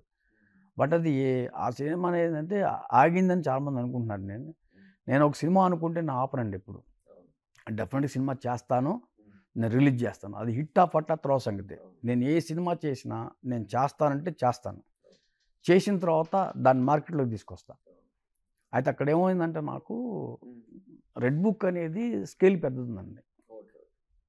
అంటే ఇప్పుడు ఆంధ్రప్రదేశ్లో ఉన్న జనాలందరూ ఏమంటే రెడ్ బుక్ అనేది చాలా పెద్ద స్కేలు. అది ఒక నారా లోకేష్ గారు లాంటి ఒక యంగ్ ఒక పొలిటీషియన్ పెట్టిన పేరు, టైటిల్ అది అనేది అందరికీ తెలుసు. బట్ వాళ్ళ స్థాయిలో తగ్గకూడదు. నేను ఏదో చోచోగా ఏదో చిన్న ఆర్టిస్ట్ని పెట్టి సినిమా చేశాను అనుకోండి, దాని మీద అంత హైప్ రాదన్నమాట. అయితే నాకు ఎవరైతే నాకు ఆ క్యారెక్టరైజేషన్ బాగుంటుంది ఏంటి, ఆ క్యారెక్టర్లో ఒక టైటిల్లో ఎవరు చేస్తే బాగుంటుంది అనుకున్నప్పుడు నాకు చాలామంది నేను సెర్చ్ చేసిన దాంట్లో కానీ నాకు చాలా మీలాంటి మిత్రులందరూ చెప్పిన విధానం ఏంటంటే, ఉపేంద్ర గారు చాలా బాగుంటారు, ఆయనంటే పాన్ ఇండియా అవుతుంది, ఆయన మీద 20 కోట్లు పెట్టినా 30 కోట్లు పెట్టినా ఆటోమేటిక్గా మొత్తం పాన్ ఇండియా లెవెల్లో వచ్చేస్తుంది. ముందు ఇప్పుడు లాభం రాకపోయినా నష్టం అయితే రాదు. అప్పుడు ఉపేంద్ర గారు లాంటి పెద్ద యాక్టర్ ఉన్నారు కాబట్టి రేపు నారా లోకేష్ గారికి ఈ విషయం తెలిసి చేసినప్పుడు ఆయన బ్యాలెన్స్ అవుతుంది, చంద్రబాబు గారికి తెలిసిన నారా లోకేష్ గారికి తెలిసిన బ్యాలెన్స్ అవుతుందనే ఉద్దేశంతో నేను బెంగళూరు వెళ్ళి, ఆయన నాకు పరిచయం లేదు, ఇప్పుడు నేను అప్పట్లో ప్రేమ గారితో సినిమా చేస్తున్నా కాబట్టి డైరెక్టర్గా నా సినిమాలో ఆవిడ హీరోయిన్గా చేశారు అప్పట్లో 99లో. అది ఆ మేడం ద్వారా నేను ఉపేంద్ర గారితో మాట్లాడించి ఉపేంద్ర గారి దగ్గరికి వెళ్ళి నేను కథ చెప్తే, ఆయనకి అప్పుడు 3-4 సినిమాలు జరుగుతున్నాయి, వర్క్ నడుస్తుంది. ఆయనకు నచ్చింది. కానీ ఆయన ఏమన్నారంటే నెక్స్ట్ ఇయర్ అయితే ఇస్తానండి మీకు డేట్లు, ఇప్పుడైతే కొద్దిగా బిజీగా ఉన్నాను కదా, ఇప్పుడు నేను ఇవ్వలేను అన్నారన్నమాట. అందుకని ఏంటంటే ఆయనతో నేను ఫిక్స్ అయ్యాను కాబట్టి నెక్స్ట్ ఇయర్ ఆయనతో ఆ సినిమా చేద్దాము, రెడ్ బుక్ అనే సినిమా చేద్దామని ఆగాను సార్. అది జరిగింది. అంటే దీన్ని కొద్దిగా బాలకృష్ణ గారు కూడా మీరు హెల్ప్ తీసుకోవచ్చు కదా సార్, అంటే ఆయన నోటీస్లో కూడా పెట్టవచ్చుగా, ఈ రెడ్ బుక్ టైటిల్ ఇలా అనుకున్నాను అనేసి. అంటే అదే సార్, సేమ్ అది. ఇప్పుడు బాలకృష్ణ గారు చేసినా కూడాను నారా లోకేష్ గారు చంద్రబాబు గారు ఎలా ఆలోచిస్తారో బాలకృష్ణ గారు కూడా అలా ఆలోచిస్తారు. ఎందుకంటే రిలేటివ్స్ కదండి మొత్తం టోటల్గా. అయినా తెలుగుదేశం చనువు అంటే బాలకృష్ణ గారితో నాకు పెద్ద చనువు లేదండి. బాలకృష్ణ గారితో నాకు అంత బాండింగ్ అయితే లేదు బాలకృష్ణ గారితో. అయితే నా వైఫ్, మా మిస్సెస్ ఉందండి, మా మిస్సెస్ గారు నా వైఫ్ అను బాలకృష్ణ గారు వైఫ్ అంటే వసుంధర గారు ఇద్దరు బాగా అప్పట్లో ఫ్రెండ్లీగా ఉండేవారు మొత్తం. దాంతో ఏంటంటే అప్పట్లో సుమాంజలి మ్యాగజైన్ పెట్టినప్పుడు మేము మా మిస్సెస్ దానికి ఎడిటర్గా చేసుకున్నారు. తన ఓన్ మ్యాగజైన్ పెట్టినప్పుడు దాంట్లో అప్పుడు ఏంటంటే బాలకృష్ణ గారు బాగా ఎంకరేజ్ చేసేవారు ఆ మ్యాగజైన్. అప్పుడు మేడం వసుంధర గారు కూడా బాగా ఎంకరేజ్ చేసేవారు. వాళ్ళ మొత్తం ఎక్కువగా మొత్తం ఈ యాడ్స్ కానీ గిడ్స్ కానీ కొద్దిగా చెప్పేవారు ఆయన. ఆయనే కొద్దిగా ఆ మ్యాగజైన్ ఎంకరేజ్ చేసి మన రేణుకా చౌదరి అంటే నా వైఫ్ పేరు నర్రా రేణుకా చౌదరి. అయితే రేణుకా చౌదరి గారిని మనం ఎంకరేజ్ చేయాలని బాలకృష్ణ గారు అందరికి చెప్పేవారు అన్నమాట.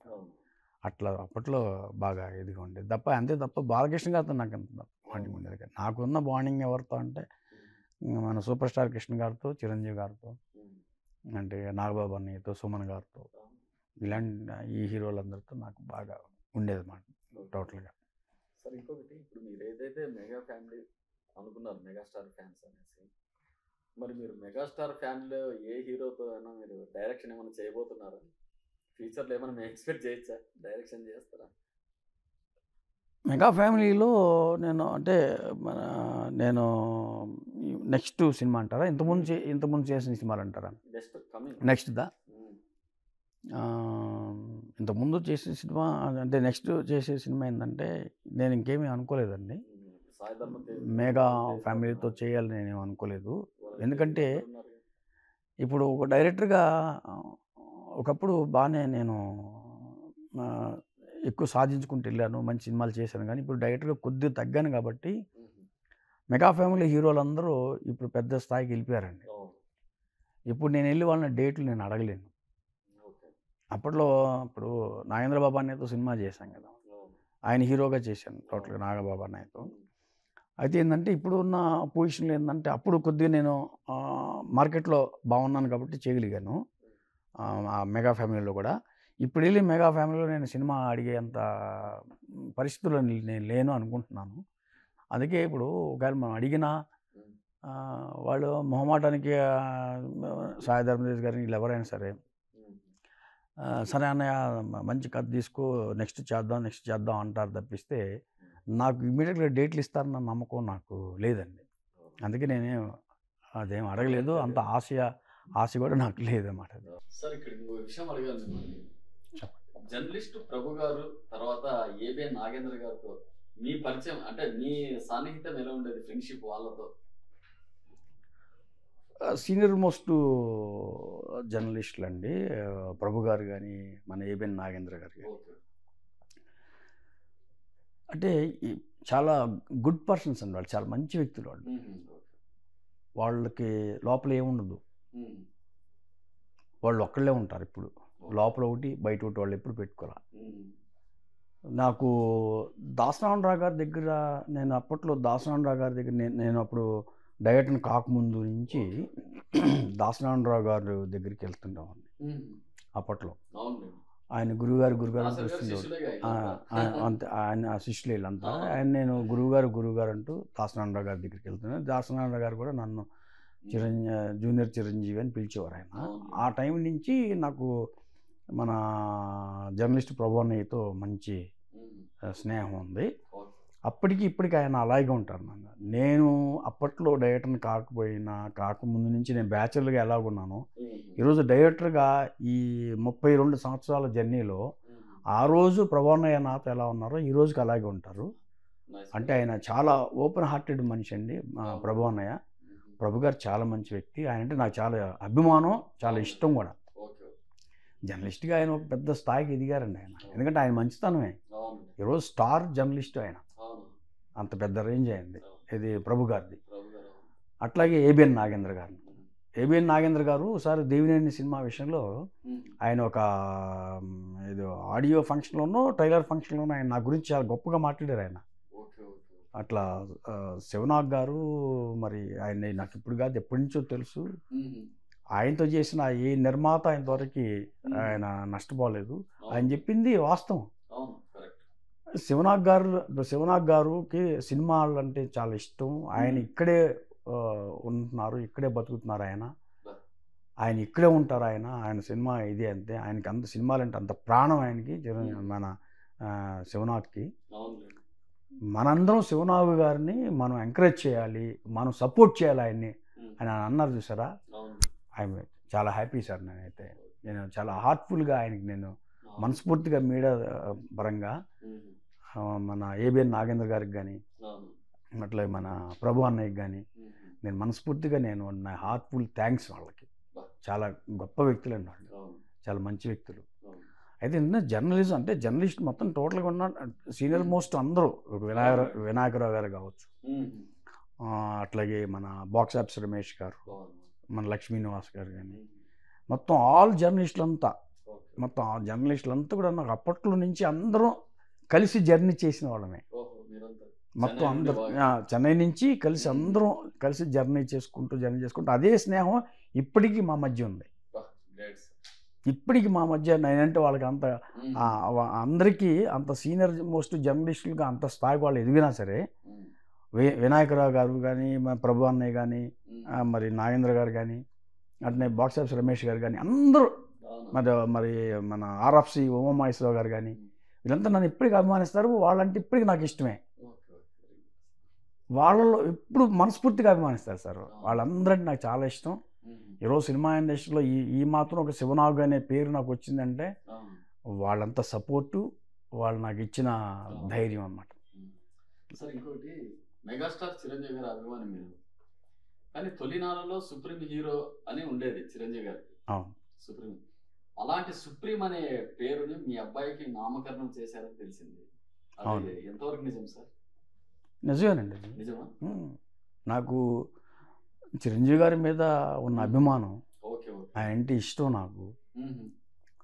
సుప్రీం అంటే ఆ పైన ఇంకెవరు లేరు. సుప్రీం పైన ఇంకెవరు లేరండి, కలిసి వచ్చేలాగా. సుప్రీం అంటే ఆంజనేయుడు. ఒక ఆంజనేయ స్వామికే సుప్రీం అని పేరు ఉంది, ఇంకెవరికి లేదండి. అంటే ఒక గొప్ప వ్యక్తి అని అర్థం. సుప్రీం హీరో చిరంజీవి అని అన్నయ్యని అప్పట్లో చాలామంది అట్లా అనేవాళ్ళు. ఇండస్ట్రీ అంతా ఆయనకు ఆ పేరు ఉంది కాబట్టి, ఓహో సుప్రీం కంటే పైన ఇంకెవరు లేరు కాబట్టి, అంటే నా బిడ్డ అంటే నా కొడుకు కూడా అంత స్థాయిలో ఉండాలి అని చెప్పేసి ఒక సెంటిమెంట్ ఫీల్ అయ్యి నేను చిరంజీవి గారి మీద ఉన్న అభిమానం, ఆ ప్రేమ, ఆ ఇది కూడా నేను తీసుకొని నాకు ఇష్టం కాబట్టి ఆయన అంటే, అందుకని మా అబ్బాయికి అంటే సుప్రీం అని పేరు పెట్టాను. ఇప్పుడు అనుకున్న ప్రకారంగానే చక్కగా మరి ఆయన ఫారిన్లో ఎంబీబీఎస్ చేసి డాక్టర్ అయ్యి ఇప్పుడు డాక్టర్గా మంచి జాబ్ చేస్తూ హీరోగా కూడా ఇంట్రొడక్షన్ చేస్తున్నట్టున్నారు. నెక్స్ట్ ప్రాజెక్ట్స్ చేస్తున్నామండి. ఇప్పుడు మన ఈ డప్పు సీన్ అనే సినిమాలో మన అవసా శ్రీనివాస్ గారు, మా అబ్బాయి సుప్రీము, వీళ్ళిద్దరు కలిసి ఒక సినిమా సబ్జెక్ట్ ప్లాన్ చేసుకున్నాము. వాళ్ళిద్దరి మీదే సినిమా చేస్తున్నాను. అంతకుముందు చైల్డ్ ఆర్టిస్ట్గా నెంబర్ ఆఫ్ మూవీస్ చేశారు, మీ అందరికి తెలుసు కదా. చైల్డ్ ఆర్టిస్ట్గా లిటిల్ బుద్ధ సినిమా కానీ, వనకన్య వండర్వీడు కానీ బాగా చేశాడండి. లిటిల్ బుద్ధ సినిమాలో బుద్ధుడి క్యారెక్టర్ చాలా బాగా చేశాడు. వనకన్య వండర్వీడులో ఫ్యాంటసీ ఒక సూపర్ మ్యాన్ క్యారెక్టర్ కూడా చాలా బాగా చేశాడు. అట్నే మరి మాస్టర్ మైండ్స్లో కూడాను నాగేంద్ర బాబు అన్నయ్యను, సుమన్ గారు, మా అబ్బాయి సుప్రీము, ఆ ముగ్గురు మంచి పర్ఫార్మెన్స్ ఇచ్చారు. అప్పుడు దాంట్లో కూడా సుప్రీం బాబు ఇప్పుడు అదే బాగా నటుడిగా కూడా చాలా బాగా చేశాడు. తను చేస్తాడండి చాలా. తను అంటే అదేంటే నటనలో చాలా యూజ్ ఉందండి, యాక్టింగ్లో చాలా యూజ్ ఉంది, బాగా చేస్తాడు చాలా. సార్ ఇప్పుడు మీరు డైరెక్టర్గా మీరున్నారు, మీకు నచ్చిన మన తెలుగు ఇండస్ట్రీలో నచ్చిన డైరెక్టర్స్ ఎవరు సార్? మీకు ఇష్టమైన డైరెక్టర్లు? దానికి ఆలోచించుకోవాల్సిన అవసరం లేదు సార్. నాకు ఫస్ట్ నాకు నచ్చిన డైరెక్టర్ అంటే మా రాంగోపాల్ వర్మ గారండి. ఆ వర్మ గారు నెంబర్ 1. ఎందుకంటే ఆయన టెక్నికల్గా టెక్నీషియన్గా ఆయన దగ్గర నేర్చుకోవాల్సింది చాలా ఉంది. అప్పటికి ఇప్పటికైనా ever green director, number 1 director ఆయన. తర్వాత ఆయన తర్వాత నేను అంత బాగా నేను ఇష్టపడేది, అభిమానించేది మా పూరి జగన్నాథ్ అండి. అండి తను వెరీ స్టైలిష్ డైరెక్టర్, చాలా వెరీ స్టైలిష్ డైరెక్టర్. అంటే అల్లు అర్జున్ గారిని స్టైలిష్ హీరో అని ఎలా అంటారు, డైరెక్టర్స్లో అంత స్టైలిష్ డైరెక్టరు మా పూరి జగన్నాథ్ ఏంటి. తర్వాత ఇంకోటి ఏంటంటే నాకు బాగా ఈ మధ్య కాలంలో బాగా నచ్చిన డైరెక్టరు, నేను లైక్ చేస్తున్న డైరెక్టర్ ఎవరయ్యా అంటే మొత్తం అంటే మన స్థాయిని జాతీయ స్థాయికి అంటే ఒక జాతీయ స్థాయికే కాకుండా వరల్డ్ స్థాయికి తీసుకెళ్ళారు కదండి మన ఇండస్ట్రీని. రాజమౌళి గారు ఈజ్ ఏ గ్రేట్ డైరెక్టర్. ఇక ఆయన పైన లేరు ఎవరు, రాజమౌళి గారి పైన ఇంకెవరు లేరు. అది టోటల్గా. ఇక నెక్స్ట్ నాకు తమిళ్లో చూసుకుంటే భారతిరాజే గారు అండి, కే భారతిరాజే గారు. తమిళ ఇండస్ట్రీ నుంచి చూసుకుంటే కే భారతిరాజే గారు అంటే నాకు చాలా ఇష్టం. ఒకసారి భారతిరాజు గారి దగ్గరికి చాలా సంవత్సరాల క్రితం నేను ఆయన్ని కలుసుకోవడం కోసం ఒకసారి నేను భారతిరాజు గారి అపాయింట్మెంట్ కోసం ఒక 10-15 రోజులు ట్రై చేశాను సార్. అప్పట్లో ఒక 10 years బ్యాక్ అనుకుంటా, ఒక 10 years అంతే, 10-15 years బ్యాక్ భారతిరాజు గారిని ఎప్పుడైనా కలవాలి. ఎందుకంటే సీతాకోక చిలుక అనే సినిమా అక్కడి నుంచి ఆయన సినిమాలు చూసుకుంటూ వచ్చి నేను లెజెండరీ డైరెక్టర్ ఆయన. అక్కడ తమిళ్లో సరిగింటే పెద్ద హీరోలు రజనీకాంత్ గారు కానీ, కమల్ హాసన్ గారు కానీ, అజిత్ గారు కానీ, ఇలాంటి వాళ్ళందరితో మంచి మంచి సూపర్ హిట్లు ఇచ్చిన చాలా పెద్ద డైరెక్టర్ ఆయన. భీష్మ పితామహుడు ఆయన. మన తెలుగు ఇండస్ట్రీలో భీష్మ పితామహుడు ఎవరయ్యా అంటే రాఘవేంద్రరావు గారు, కె రాఘవేంద్రరావు గారు. అంటే కె రాఘవేంద్ర గారి స్థాయి ఎంతో మన తెలుగు సినిమా ఇండస్ట్రీలో, తమిళ సినిమా ఇండస్ట్రీలో ఏంటి కె భారతిరాజే గారి స్థాయి అంత. అంటే ఆయన తమిళ్లో ఆయన్ని భీష్మ పితామహుడు అంటారు ఆయన్ని, ఎవరు భారతిరాజే గారిని. తెలుగులో భీష్మ పితామహుడు ఎవరు, అందరికి గురువు ఎవరు, అందరికీ అంటే ఆల్ డైరెక్టర్లు అందరికీ టాప్ మోస్ట్ యాక్టర్స్ అందరికీ గురువు ఎవరంటే ఆద్యుడు ఆరాధ్య దైవం ఎవరంటే మన రాఘవేంద్రరావు గారు, కె రాఘవేంద్రరావు గారు, అంతే కదండి. అట్లాగా ఆయన చేసుకుంటూ ఎన్నో సినిమాలు చేశారు ఆయన టోటల్గా. అంటే ఒక విధంగా చెప్పాలంటే సినిమాలు పక్కన పెట్టినా కూడాను ఆయన ఏంటంటే భీష్మ పితామహులు కదా గురువు. మహాభారతం భీష్ముడితో స్టార్ట్ అయ్యింది ఏంటి, తెలుగు సినిమా ఇండస్ట్రీ రాఘవేంద్ర గారితో మొదలయ్యింది. ఆయన పెద్ద వ్యక్తి, ఇది దాసనం, ఇది మన రాఘవేంద్రరావు గారు సార్. అట్లాగే దాసనారాయణ సేమ్, దాసనారాయణ గారు సేమ్ అంతండి. దాసనారాయణరావు గారు కూడా ఈక్వల్ టు రాఘవేంద్రరావు గారు. వీళ్ళంతా ఒక స్థాయి డైరెక్టర్స్. అట్లాగే భారతిరాజు గారు అంటే నాకు చాలా ఇష్టం. అప్పుడు ఏంటంటే భారతిరాజు గారిని నేను కలవాలని ఏంటంటే అపాయింట్మెంట్ కోసం చాలా ట్రై చేశాను. మన కాటగడ్డ ప్రసాద్ గారు నాకు ఒక అపాయింట్మెంట్ అనేది అప్పట్లో ఏర్పాటు చేశారు ఆయన. చేస్తే అప్పుడు నేను నా గురించి మొత్తం డీటెయిల్స్ ఇవ్వమని ఆయన పిఏ నన్ను అడిగారు. నేను ఇచ్చి డీటెయిల్స్ ఇస్తే దాంట్లో ఏంటంటే సూపర్ స్టార్ కృష్ణ గారితో నెహ్రూ సినిమా డైరెక్టర్ అని చెప్పేసి దాంట్లో ఉన్నాయి. ఆయన అండ్ భారతిరాజు గారు కృష్ణ గారితో చేసిన డైరెక్టరా అని చెప్పేసి ఆయన రెండో రోజు నాకు అపాయింట్మెంట్ ఇచ్చేసారు భారతిరాజు గారు. అయితే నేను భారతిరాజు గారు ఆఫీస్కి వెళ్ళినప్పుడు ఒక 1/2 hour వెయిట్ చేశారంటే వాళ్ళు వెయిట్ చేయించారు. తర్వాత కె భారతిరాజు గారు అలా కారు దిగేసి లోపలికి వచ్చిన తర్వాత నన్ను వీళ్ళు పిలిచారు, సార్ డైరెక్టర్ గారు వచ్చారు రమ్మంటున్నారు మిమ్మల్ని అని చెప్పేసి. ఎవరో మన శివనాగుని పిలవండి కృష్ణ గారి సినిమా అని. నన్ను చూసి ఆయన షాక్ అయ్యారు ఆయన. నేను చూస్తే చిన్నవాడిని, కృష్ణ గారి సినిమా అంటే నేను అంత చాలా పెద్దవాడిని అని చెప్పేసి ఆయన చాలా ఫీల్ అయ్యారండి. ఎందుకంటే ఆయన జమదగ్ని సినిమా ఆయన చేశారు, ఇది భారతిరాజు గారు చేశారు జమదగ్ని సినిమా. ఎవరిది, మన కృష్ణ గారిది.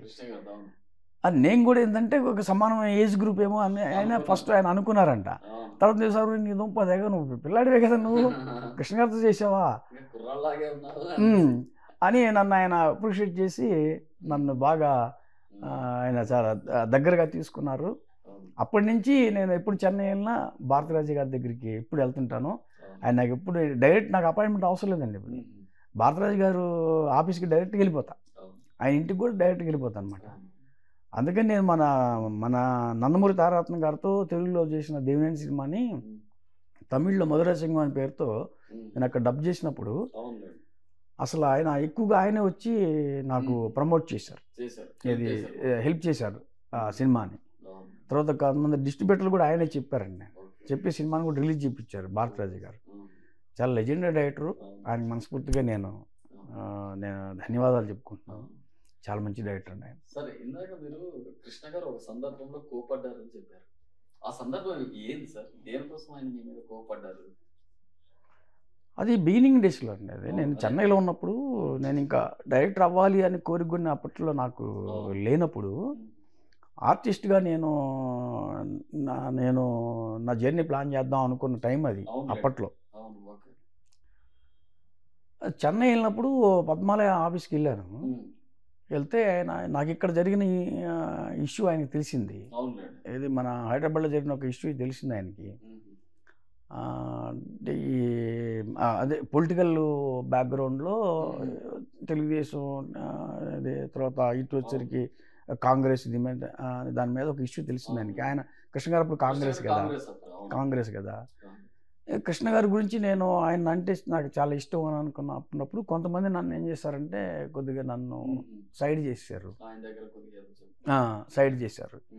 సైడ్ చేసినప్పుడు నేనే ఇక కృష్ణ గారి దగ్గరికి, నన్ను హనుమంతరావు గారు రమ్మన్నప్పుడు నేను హనుమంతరావు గారి దగ్గరికి చెన్నై రమ్మన్నప్పుడు ఏమంటే అప్పుడు కృష్ణ గారికి పరిచయం చేసి కృష్ణ గారి దగ్గరికి తీసుకెళ్ళాను. అప్పుడు కృష్ణ గారు ఏంటంటే రమేష్ బాబుని హీరోగా ఒక సినిమా చేస్తున్నారు. ఆయన ఇంట్రొడ్యూస్ చేస్తూ, రమేష్ బాబు ఇంట్రొడ్యూస్ చేస్తూ హీరోగా, అది ఈ హిందీలో ఒక సినిమా ఉందండి, కుమార్ గౌరవ్ ఎవరో చేశారు, అది హిట్ సినిమా. దాన్ని తెలుగులో కృష్ణ గారు ప్రొడ్యూస్ చేస్తూ మా మధుసూదన్ రావు గారు ఉన్నారండి, వి మధుసూదన్ రావు గారు. ఆయన మా ఫిల్మ్ ఇన్స్టిట్యూట్ చైర్మన్. ఆయన డైరెక్షన్లో మన రమేష్ బాబు హీరోగా ఒక సినిమా చేశారు. అదే కృష్ణ గారు నన్ను ఏం చెప్పారంటే, దీంట్లో Ramesh Babu friend character through out ఉంటుంది, నువ్వు చెయ్యన్నారు నన్ను కృష్ణ గారు. అప్పుడు నేనేందంటే కొద్దిగా మనకు ఉడుకు రక్తం కదండి, ఎట్లా ఉన్నాను నేను, ఎట్లా ఆలోచన ఎట్లుంది, నన్ను అందరూ జూనియర్ చిరంజీవి అంటున్నారు, నేను చిరంజీవి గారిలా చేయాలి సినిమాలు, ఫ్రెండ్ వేషాలు ఏంటివండి నేను అంటే నేను చేయను అన్నాను. చేయలేదండి. అప్పుడు కృష్ణ గారు తిట్టారు నన్ను. ఆయన స్టైల్లో ఆయన అన్నారు, రాగానే నీకు హీరో వేషం ఇస్తారనుకుంటున్నావా, అలా చేసుకుంటూ వెళ్ళిపోతే అయ్యేది, మేము కూడా అలాగే చిన్న చిన్న క్యాటలు చేసిన వాళ్ళమే అని కృష్ణ గారు అన్నారు. వాస్తవం ఉంది. అయినా కూడా నేను దాన్ని లెక్క చేయలేదండి. నేను చేయను సార్ అని చెప్పేసి వెళ్ళిపోయాను అనమాట.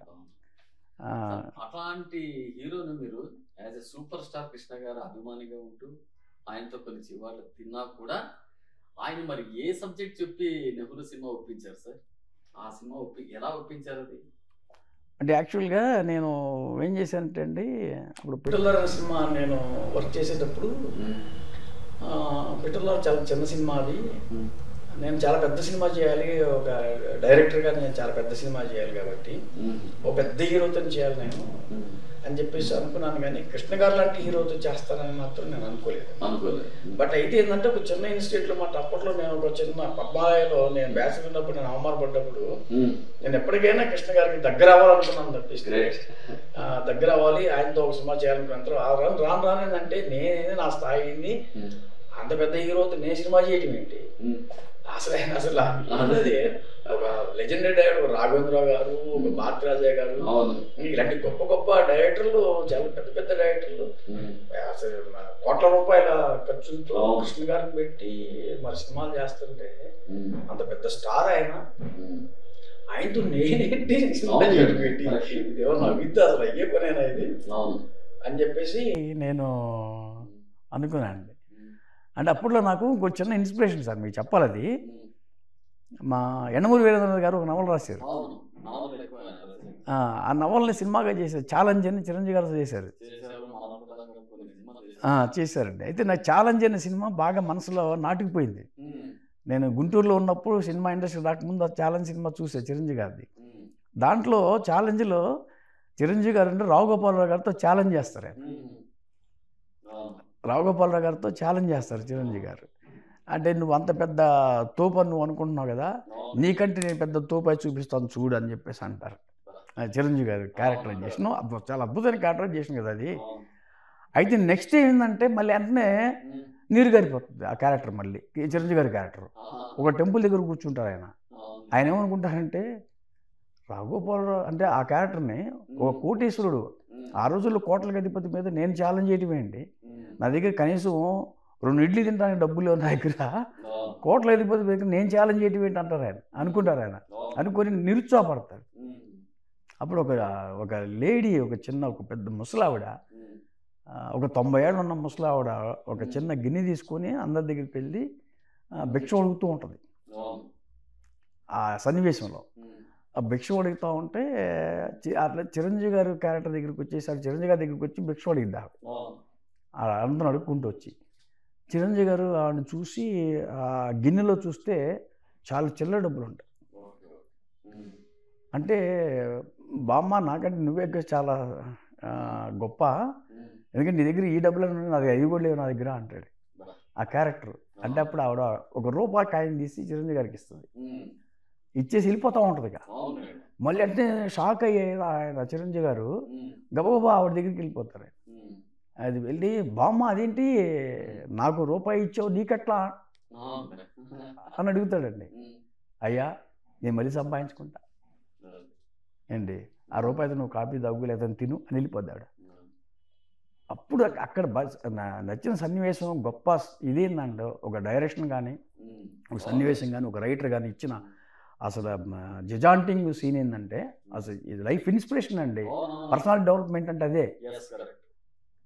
చిరంజీవి గారు దాన్ని ఒక ₹1 బిళ్ళని చూసి అలా అలా గిర్రని తిరిగి ఇలా వస్తుంది, ఇలా పడి అంటే ఈ రోజు కాకపోతే రేపు చనిపోయే ఒక ఓల్డ్ మ్యాన్, ఒక ముసలావుడికి ఎంత కాన్ఫిడెన్స్ ఉంటే 22 సంవత్సరాల యంగ్ని నాకెంత కాన్ఫిడెన్స్ ఉండాలి లైఫ్లో అని చెప్పి ఎదుగుతాడు అన్నమాట. అర్థం సార్ మీకు అనే దాన్ని ఎదుగుతాడు అన్నమాట. అది ఆ ఇన్స్పిరేషన్ నాకుందండి. అంటే సూపర్ స్టార్ కృష్ణ గారితో నేను ఎందుకు చేయకూడదు సినిమా అని చెప్పేసి నేను ఆ ఇన్స్పిరేషన్ తీసుకొని ఛాలెంజ్ సినిమాలో చిరంజీవి గారి ఇన్స్పిరేషన్గా తీసుకొని నేను కృష్ణ గారికి ఒక కథ తయారు చేయడం జరిగిందన్నమాట. నేను డైరెక్టర్గా నేను టర్న్ అయిన తర్వాత వర్మ గారి దగ్గర నుంచి వచ్చిన తర్వాత, రాంగోపాల్ వర్మ గారి దగ్గర నుంచి వచ్చిన తర్వాత ఒక డైరెక్టర్ అవడం కోసం కసితో నేను చేసింది ఏంటంటే, అది ఒక సబ్జెక్ట్ ఒకటి నేను తయారు చేసుకున్నాను. బట్ కృష్ణ గారి దగ్గరికి వెళ్ళాలిగా, దానికి ఒక రూట్ కావాలి. అందుకని పెట్టెల ద్వారా సినిమా చేశాను. పెట్టెల ద్వారా హిట్టు కృష్ణ గారి మైండ్లో బాగా పడిపోయిందండి. అక్కడ మార్కులు కొట్టామన్న ఆ హిట్. అదే మాట ఏం చేశారంటే కృష్ణ గారి దగ్గరికి మన మల్లికార్జునరావు గారిని, కృష్ణ గారి బంధువు అండి, పద్మాలక్ష్మి ఆయనే చూసుకునేవారు. ఆయన ఏదో మేనేజర్ ఏదో చేస్తుండేవారు. ఆయన ద్వారా నేను కృష్ణ గారిని కలవటం జరిగింది. 6 నెలలకు 8 నెలలకు ఎంట్రీ. అప్పుడు ఆయన నన్ను కూర్చోబెట్టి కృష్ణ గారు మాట్లాడితే ఇట్లా పెట్టెల ద్వారానే కానీ ఆయన చాలా హ్యాపీ ఫీల్ అయ్యి నెక్స్ట్ నాకు ఒక టైం ఇచ్చారు. ఆ టైంకి నేను కథ చెప్పడానికి వెళ్ళినప్పుడు రాఘవేంద్ర గారు కూడా ఉన్నారండి అక్కడ కృష్ణ గారి దగ్గర ఉన్నారు. అయితే కృష్ణ గారు రాఘవేంద్ర గారికి నా ఎదురుగా నన్ను కూర్చోబెట్టి చెప్పారు, ఈ అబ్బాయి పెట్టెల ద్వారా చేసాడు అని అన్న రాఘవేంద్ర గారు. పెట్టెల ద్వారా పెద్ద హిట్ సినిమా, బాగా అందాడింది సినిమా, బ్రహ్మాండంగా ఉంది అని కృష్ణ గారు అన్నారండి డైరెక్ట్గా. అంటే నాకు అది ఆ పెట్టెల ద్వారా అనే సినిమా నాకు కృష్ణ గారి దగ్గర మెట్టుగా ఉపయోగపడింది. అప్రిషియేట్ చేశారండి. అప్పుడే నెక్స్ట్ నాకు టైం ఇస్తే నేను కృష్ణ గారికి కథ చెప్పారండి. చెప్తే కృష్ణ గారు చాలా బాగుంది, దీన్ని రాఘవేంద్ర గారికి కూడా చెప్పాలి నువ్వు అన్నారు. నేను కొద్దిగా డౌట్ పడ్డా, రాఘవేంద్ర గారు అంటే చాలా పెద్ద లెజెండరీ డైరెక్టర్, ఆయనకి నచ్చుతుందో లేదు అని. మళ్ళీ బయటకు వచ్చినాక కృష్ణ గారు లాంటి పెద్ద సూపర్ స్టార్కి నచ్చినప్పుడు రాఘవేంద్ర గారికి కూడా ఎందుకు నచ్చదు, నచ్చింది అని మళ్ళీ నన్ను నేను సమర్థించుకొని ఆ నెక్స్ట్ రాఘవేంద్ర గారు టైం ఇచ్చినప్పుడు వెళ్ళి చెప్పాను. చెప్తే రాఘవేంద్ర గారికి అదంతా విని నచ్చిందా లేదా నాకేం చెప్పలేదన్నా. కృష్ణ గారి దగ్గర నుంచి నాకు కబురు వచ్చేదాకా టెన్షన్లో ఉన్నా.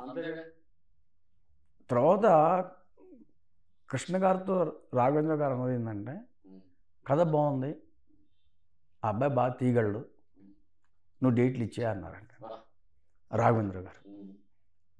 ఆ మాట అది కృష్ణ గారు రాఘవేంద్ర గారి మీద భరోసాతో నాకు ఆయన నెహ్రూ సినిమాకి నా డైరెక్షన్లో ఆయన అవకాశం ఇచ్చారు, ఈ తరం నెహ్రూ సినిమాకి. అప్పుడు నేను చేశాను. ఆ రోజుల్లో కృష్ణ గారు అంటే మాటలు కాదు కదండి, నాకు చాలా అప్పుడు మంచి పేరు వచ్చింది. ఈ రోజుకి అంత పేరు నిలబడిన కారణం ఏంటంటే కృష్ణ గారి వల్లే. నాకు మా అమ్మా నాన్నలు నాకు జన్మనిచ్చారండి. సినిమా ఇండస్ట్రీలో నాకు జీవితాన్ని ఇచ్చింది కృష్ణ గారండి. ఆయన నాకు దేవుడు అండి. కృష్ణ గారు నా దేవుడు ఇండస్ట్రీలో. ఈరోజు ఇప్పటికీ నేను నిలబడగలిగానంటే కారణం ఏంటంటే ఆయన ఇచ్చిన జీవితం, నాకు కృష్ణ గారు ఇచ్చిన జీవితమే నాకు ఈరోజు ఇండస్ట్రీలో ఉన్నాను సార్. ఎలాగైతే మీరు కృష్ణ గారిని మీరు ఇష్టపడ్డారు, మరి మీ సుప్రీం హీరో తర్వాత మెగాస్టార్ చిరంజీవి గారితో మరి డైరెక్షన్ చేయాలని ఎప్పుడు అనిపించలేదా? ఎందుకుండదండి, చిరంజీవి గారితో చేయాలని చాలా ఉంటుంది అండి. ఓసారి అవకాశం వచ్చింది, కానీ నేను సద్వినియోగం చేసుకోలేకపోయాను. తర్వాత నేను ముగ్గురు మనగాళ్ళు ఎప్పుడు షూటింగ్ జరిగేటప్పుడు అనుకుంటా నేను వెళ్ళాను అనమాట. నేను కేఎస్ నాగేశ్వరరావు ఒక డైరెక్టర్ ఉండేవాడు. మేము ఇద్దరం కలిసి అన్నయ్యది ఇక్కడ షూటింగ్ జరుగుతుంది వెళ్ళొద్దాం అని చెప్పేసి ఆయన అప్పుడు చిరంజీవి గారి సినిమా షూటింగ్లు ఎక్కడున్నా అప్పుడు మేము కారు వేసుకొని అన్నయ్య ఎక్కడ ఉన్నారంట, అన్నయ్య షూటింగ్ జరుగుతుందంట, అన్నయ్య షూటింగ్ పద్మాలో జరుగుతుందంట, అన్నయ్య షూటింగ్ ఇక్కడ అన్నపూర్ణలో జరుగుతుంది అని మేము అనుకొని వెళ్ళేవాడు. అయితే ఒకసారి నేను ధైర్యం చేసి డైరెక్ట్గా నేను అడిగాను చిరంజీవి గారిని, అన్నయ్య ఒక మంచి కథ తయారు చేసుకుంటానే అంటే అప్పుడు ముగ్గురు మనగాళ్ళు ఇలాంటి సినిమాలు జరుగుతున్నాయి ఆయనకి. ఇక హిట్లర్ ఇంకా రాలేదు. కొద్దిగా ఆయన సక్సెస్లు తగ్గినాయి చిరంజీవి గారికి. ఆయన ఏమన్నారంటే, చూడమ్మా తమ్ముడు, ఇప్పుడు అంత సక్సెస్ కరెక్ట్గా లేవు, నేను చెప్తాను నీకు, నువ్వైతే కథ తయారు చేసుకో, నేను చెప్తాను, అప్పుడప్పుడు కలుస్తూ ఉండను నువ్వు అని చెప్పేసి అన్నారు. అన్న తర్వాత మళ్ళీ నేను నెక్స్ట్ నాకు ఆ టైం నాకు ఒక ఛాన్స్ వచ్చింది కే ధనంజయ గారిని ప్రొడ్యూసర్ దగ్గర నుంచి. ఆ ఛాన్స్ వచ్చినప్పుడు నేను నాగేంద్రబాబు గారిని పెట్టేసి నేను అప్పుడు మాస్టర్ మైండ్ సెలెక్షన్. ధనంజయ గారు ఖైదీ ప్రొడ్యూసర్ కాదండి, ఆయన వివేకానంద అని ఒక స్పోకెన్ ఇంగ్లీష్ ఇన్స్టిట్యూషన్స్ నడుపుతుండేవారు ఆయన మన ఏపీలో. ఆయనకి నేను రాసిన ఒక నవల నచ్చింది, మాస్టర్ మైండ్స్ అనే నవల ఉంది నాది. ఆ నవల బాగా నచ్చింది ఆయనకి. అది ఇండియాకి పాకిస్తాన్కి మధ్య వార్ ఎందుకు జరిగింది, మన ఇండియా నుంచి పాకిస్తాన్కి విడిపోయింది, వాళ్ళు ఎందుకు ఇండియాని పగబట్టారు మీద కథ అన్నమాట. ఆ కథ బాగా నచ్చి మన సినిమా చేద్దామండి అని చెప్పి అంటే నాగబాబు గారికి చెప్పాను. దానికి చిరంజీవి గారికి కూడా నేను నాగబాబు అని ఏమనంటే చిరంజీవి గారికి కూడా అన్నయ్య కూడా చెప్పు కదండి, నేను వెళ్ళి కథ చెప్పాను.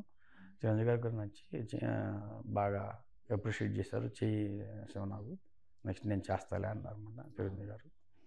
అందుకని సరే అని అయితే మళ్ళీ నేను ఇంకా చిరంజీవి గారిని అడగలేదండి. అలా నా జర్నీలో సినిమాలు చేసుకుంటూ వెళ్ళిపోతున్నాను. బట్ ఎప్పటికైనా నేను డెఫినెట్గా నేను అన్నయ్య దగ్గరికి మళ్ళీ వెళ్తాను, అన్నయ్యని మళ్ళీ నేను డేట్లు అడుగుతాను. దేవుడి దేవాల నాకు అన్నయ్య డేట్లు ఇవ్వాలని మనస్ఫూర్తిగా కోరుకుంటున్నాను. అది ఇంకోటి ఏంటంటే సైరా సినిమా టైంలో నేను అది ఒక మన సంతోషం సురేష్ కొండేటి ఆ సంతోషం మ్యాగజైన్లో నేను అన్నయ్యది ఒక బొమ్మ వేయించాను.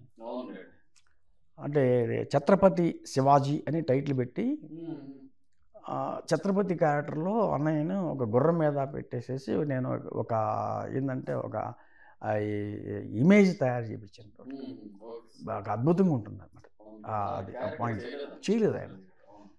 చేసి కింద నేను మ్యాటర్ ఇచ్చా, అన్నయ్య మీరు ఛత్రపతి శివాజీ చేస్తే వరల్డ్ చాలా ఫేమస్, బ్రహ్మాండంగా ఉంటుంది, నెంబర్ 1 ఉంటుంది, ఛత్రపతి శివాజీ మీరు తప్ప ఇంకెవరు చేయలేరు అని కూడా నేను చెప్పాను అనమాట.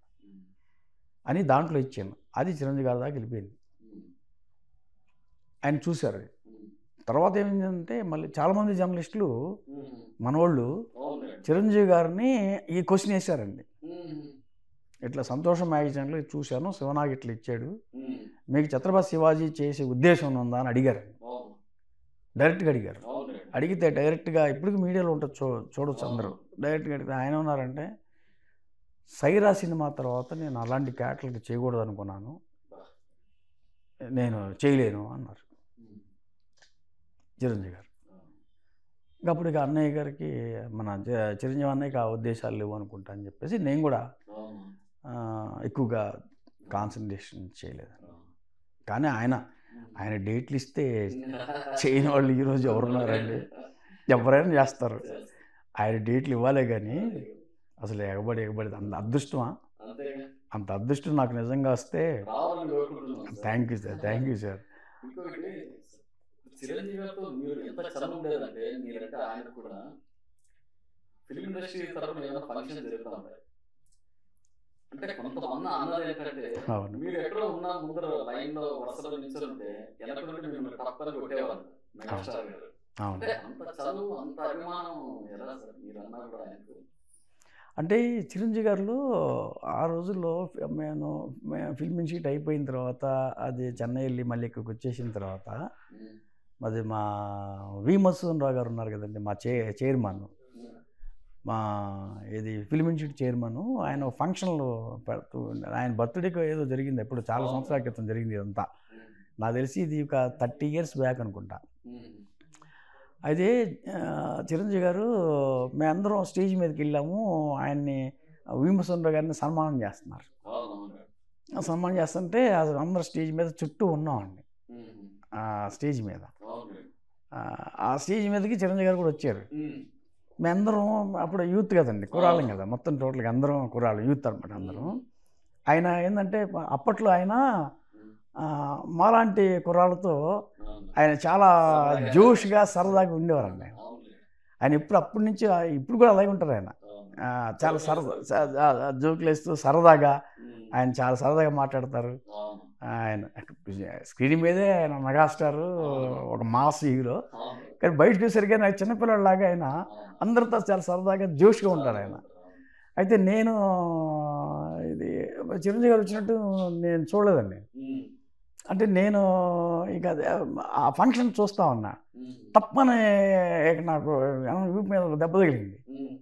చూస్తే మామూలుగా ఉన్నారు అందరూ, ఇక అవ్వలేదు. మళ్ళీ తగిలింది. మళ్ళీ తగిలిపోయిన వెనక చూస్తే ఆ పక్కన చిరంజీవి గారి నుంచొని మధుసూదన్ రావు గారు ఫంక్షన్ చూస్తున్నారు ఆయన. తర్వాత మా ఇన్స్టిట్యూట్ మా ఫ్రెండ్ ఒక అతను ఏంటంటే సైకిల్ చేశాడు, టెన్ సైకిల్ చేశాడు.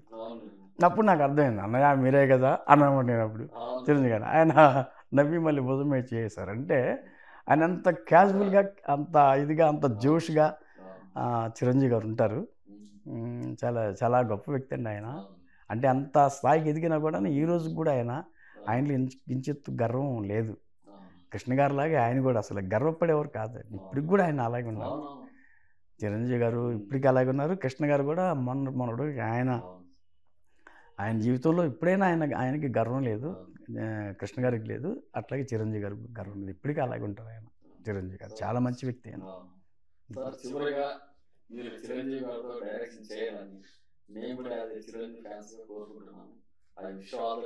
Sir thank you sir. అది మీ నోటి చలవా. నేను అన్నయ్య కోసం ఇప్పటికీ చిరంజీవి అన్నయ్య కోసం మంచి కథ నేను తయారు చేసి పెట్టుకున్నా ఆల్రెడీ. ఆయన మంచి మూడ్లో ఉన్నప్పుడు ఎప్పుడూ ఒకసారి నేను వెళ్ళి కలుస్తాను చిరంజీవి అన్నయ్యని. ఆ టైటిల్ కూడా ఏకఛత్రాధిపతి అని టైటిల్ పెట్టుకున్నానండి. టైటిల్ కూడా ఏకఛత్రాధిపతి అనే టైటిల్ మీద చిరంజీవి అన్నయ్య కోసం మంచి మాస్ సబ్జెక్ట్ తయారు చేసుకొని పెట్టుకున్నాను. నా డ్రీమ్ ప్రాజెక్టు చిరంజీవి అన్నయ్యతో సినిమా చేయాలని. ఆ టైటిల్ ఏకఛత్రాధిపతి అంటే దాన్ని మించిన టైటిల్కి లేదని నాకు ఇదన్నమాట. అది చిరంజీవి అన్నయ్య చేస్తేనే ఆ టైటిల్కి ఒక గ్లామర్ వస్తుంది, ఒక అందం వస్తుంది, ఆ టైటిల్ వాల్యూ పెరిగిద్ది. అందుకని నేను డెఫినెట్గా మీరు అన్నట్టుగా అందరూ కోరుకున్నట్టుగానే దేవుడి దయ వల్ల, మా అన్నయ్య దయ వల్ల నాకు ఆయన డేట్లు ఇస్తారని ఆశ. ఆయన డేట్లు ఇస్తే ఏకఛత్రాధిపతి నేను ఎప్పటికైనా చిరంజీవి గారితో చేస్తాను. ఆయన తప్ప ఆ టైటిల్ మీద ఇంకెవరితో సినిమా చేయను. ఫ్యూచర్లో మరిన్ని మంచి మంచి ప్రాజెక్టులు చేస్తూ కొద్దిగా ఏదైనా సొసైటీకి ఉపయోగపడేలాగా మీరు మూవీస్ నిర్మిస్తారని కోరుకుంటున్నాం సార్. థ్యాంక్ యూ అండి. I wish you all the best sir. Thank you sir.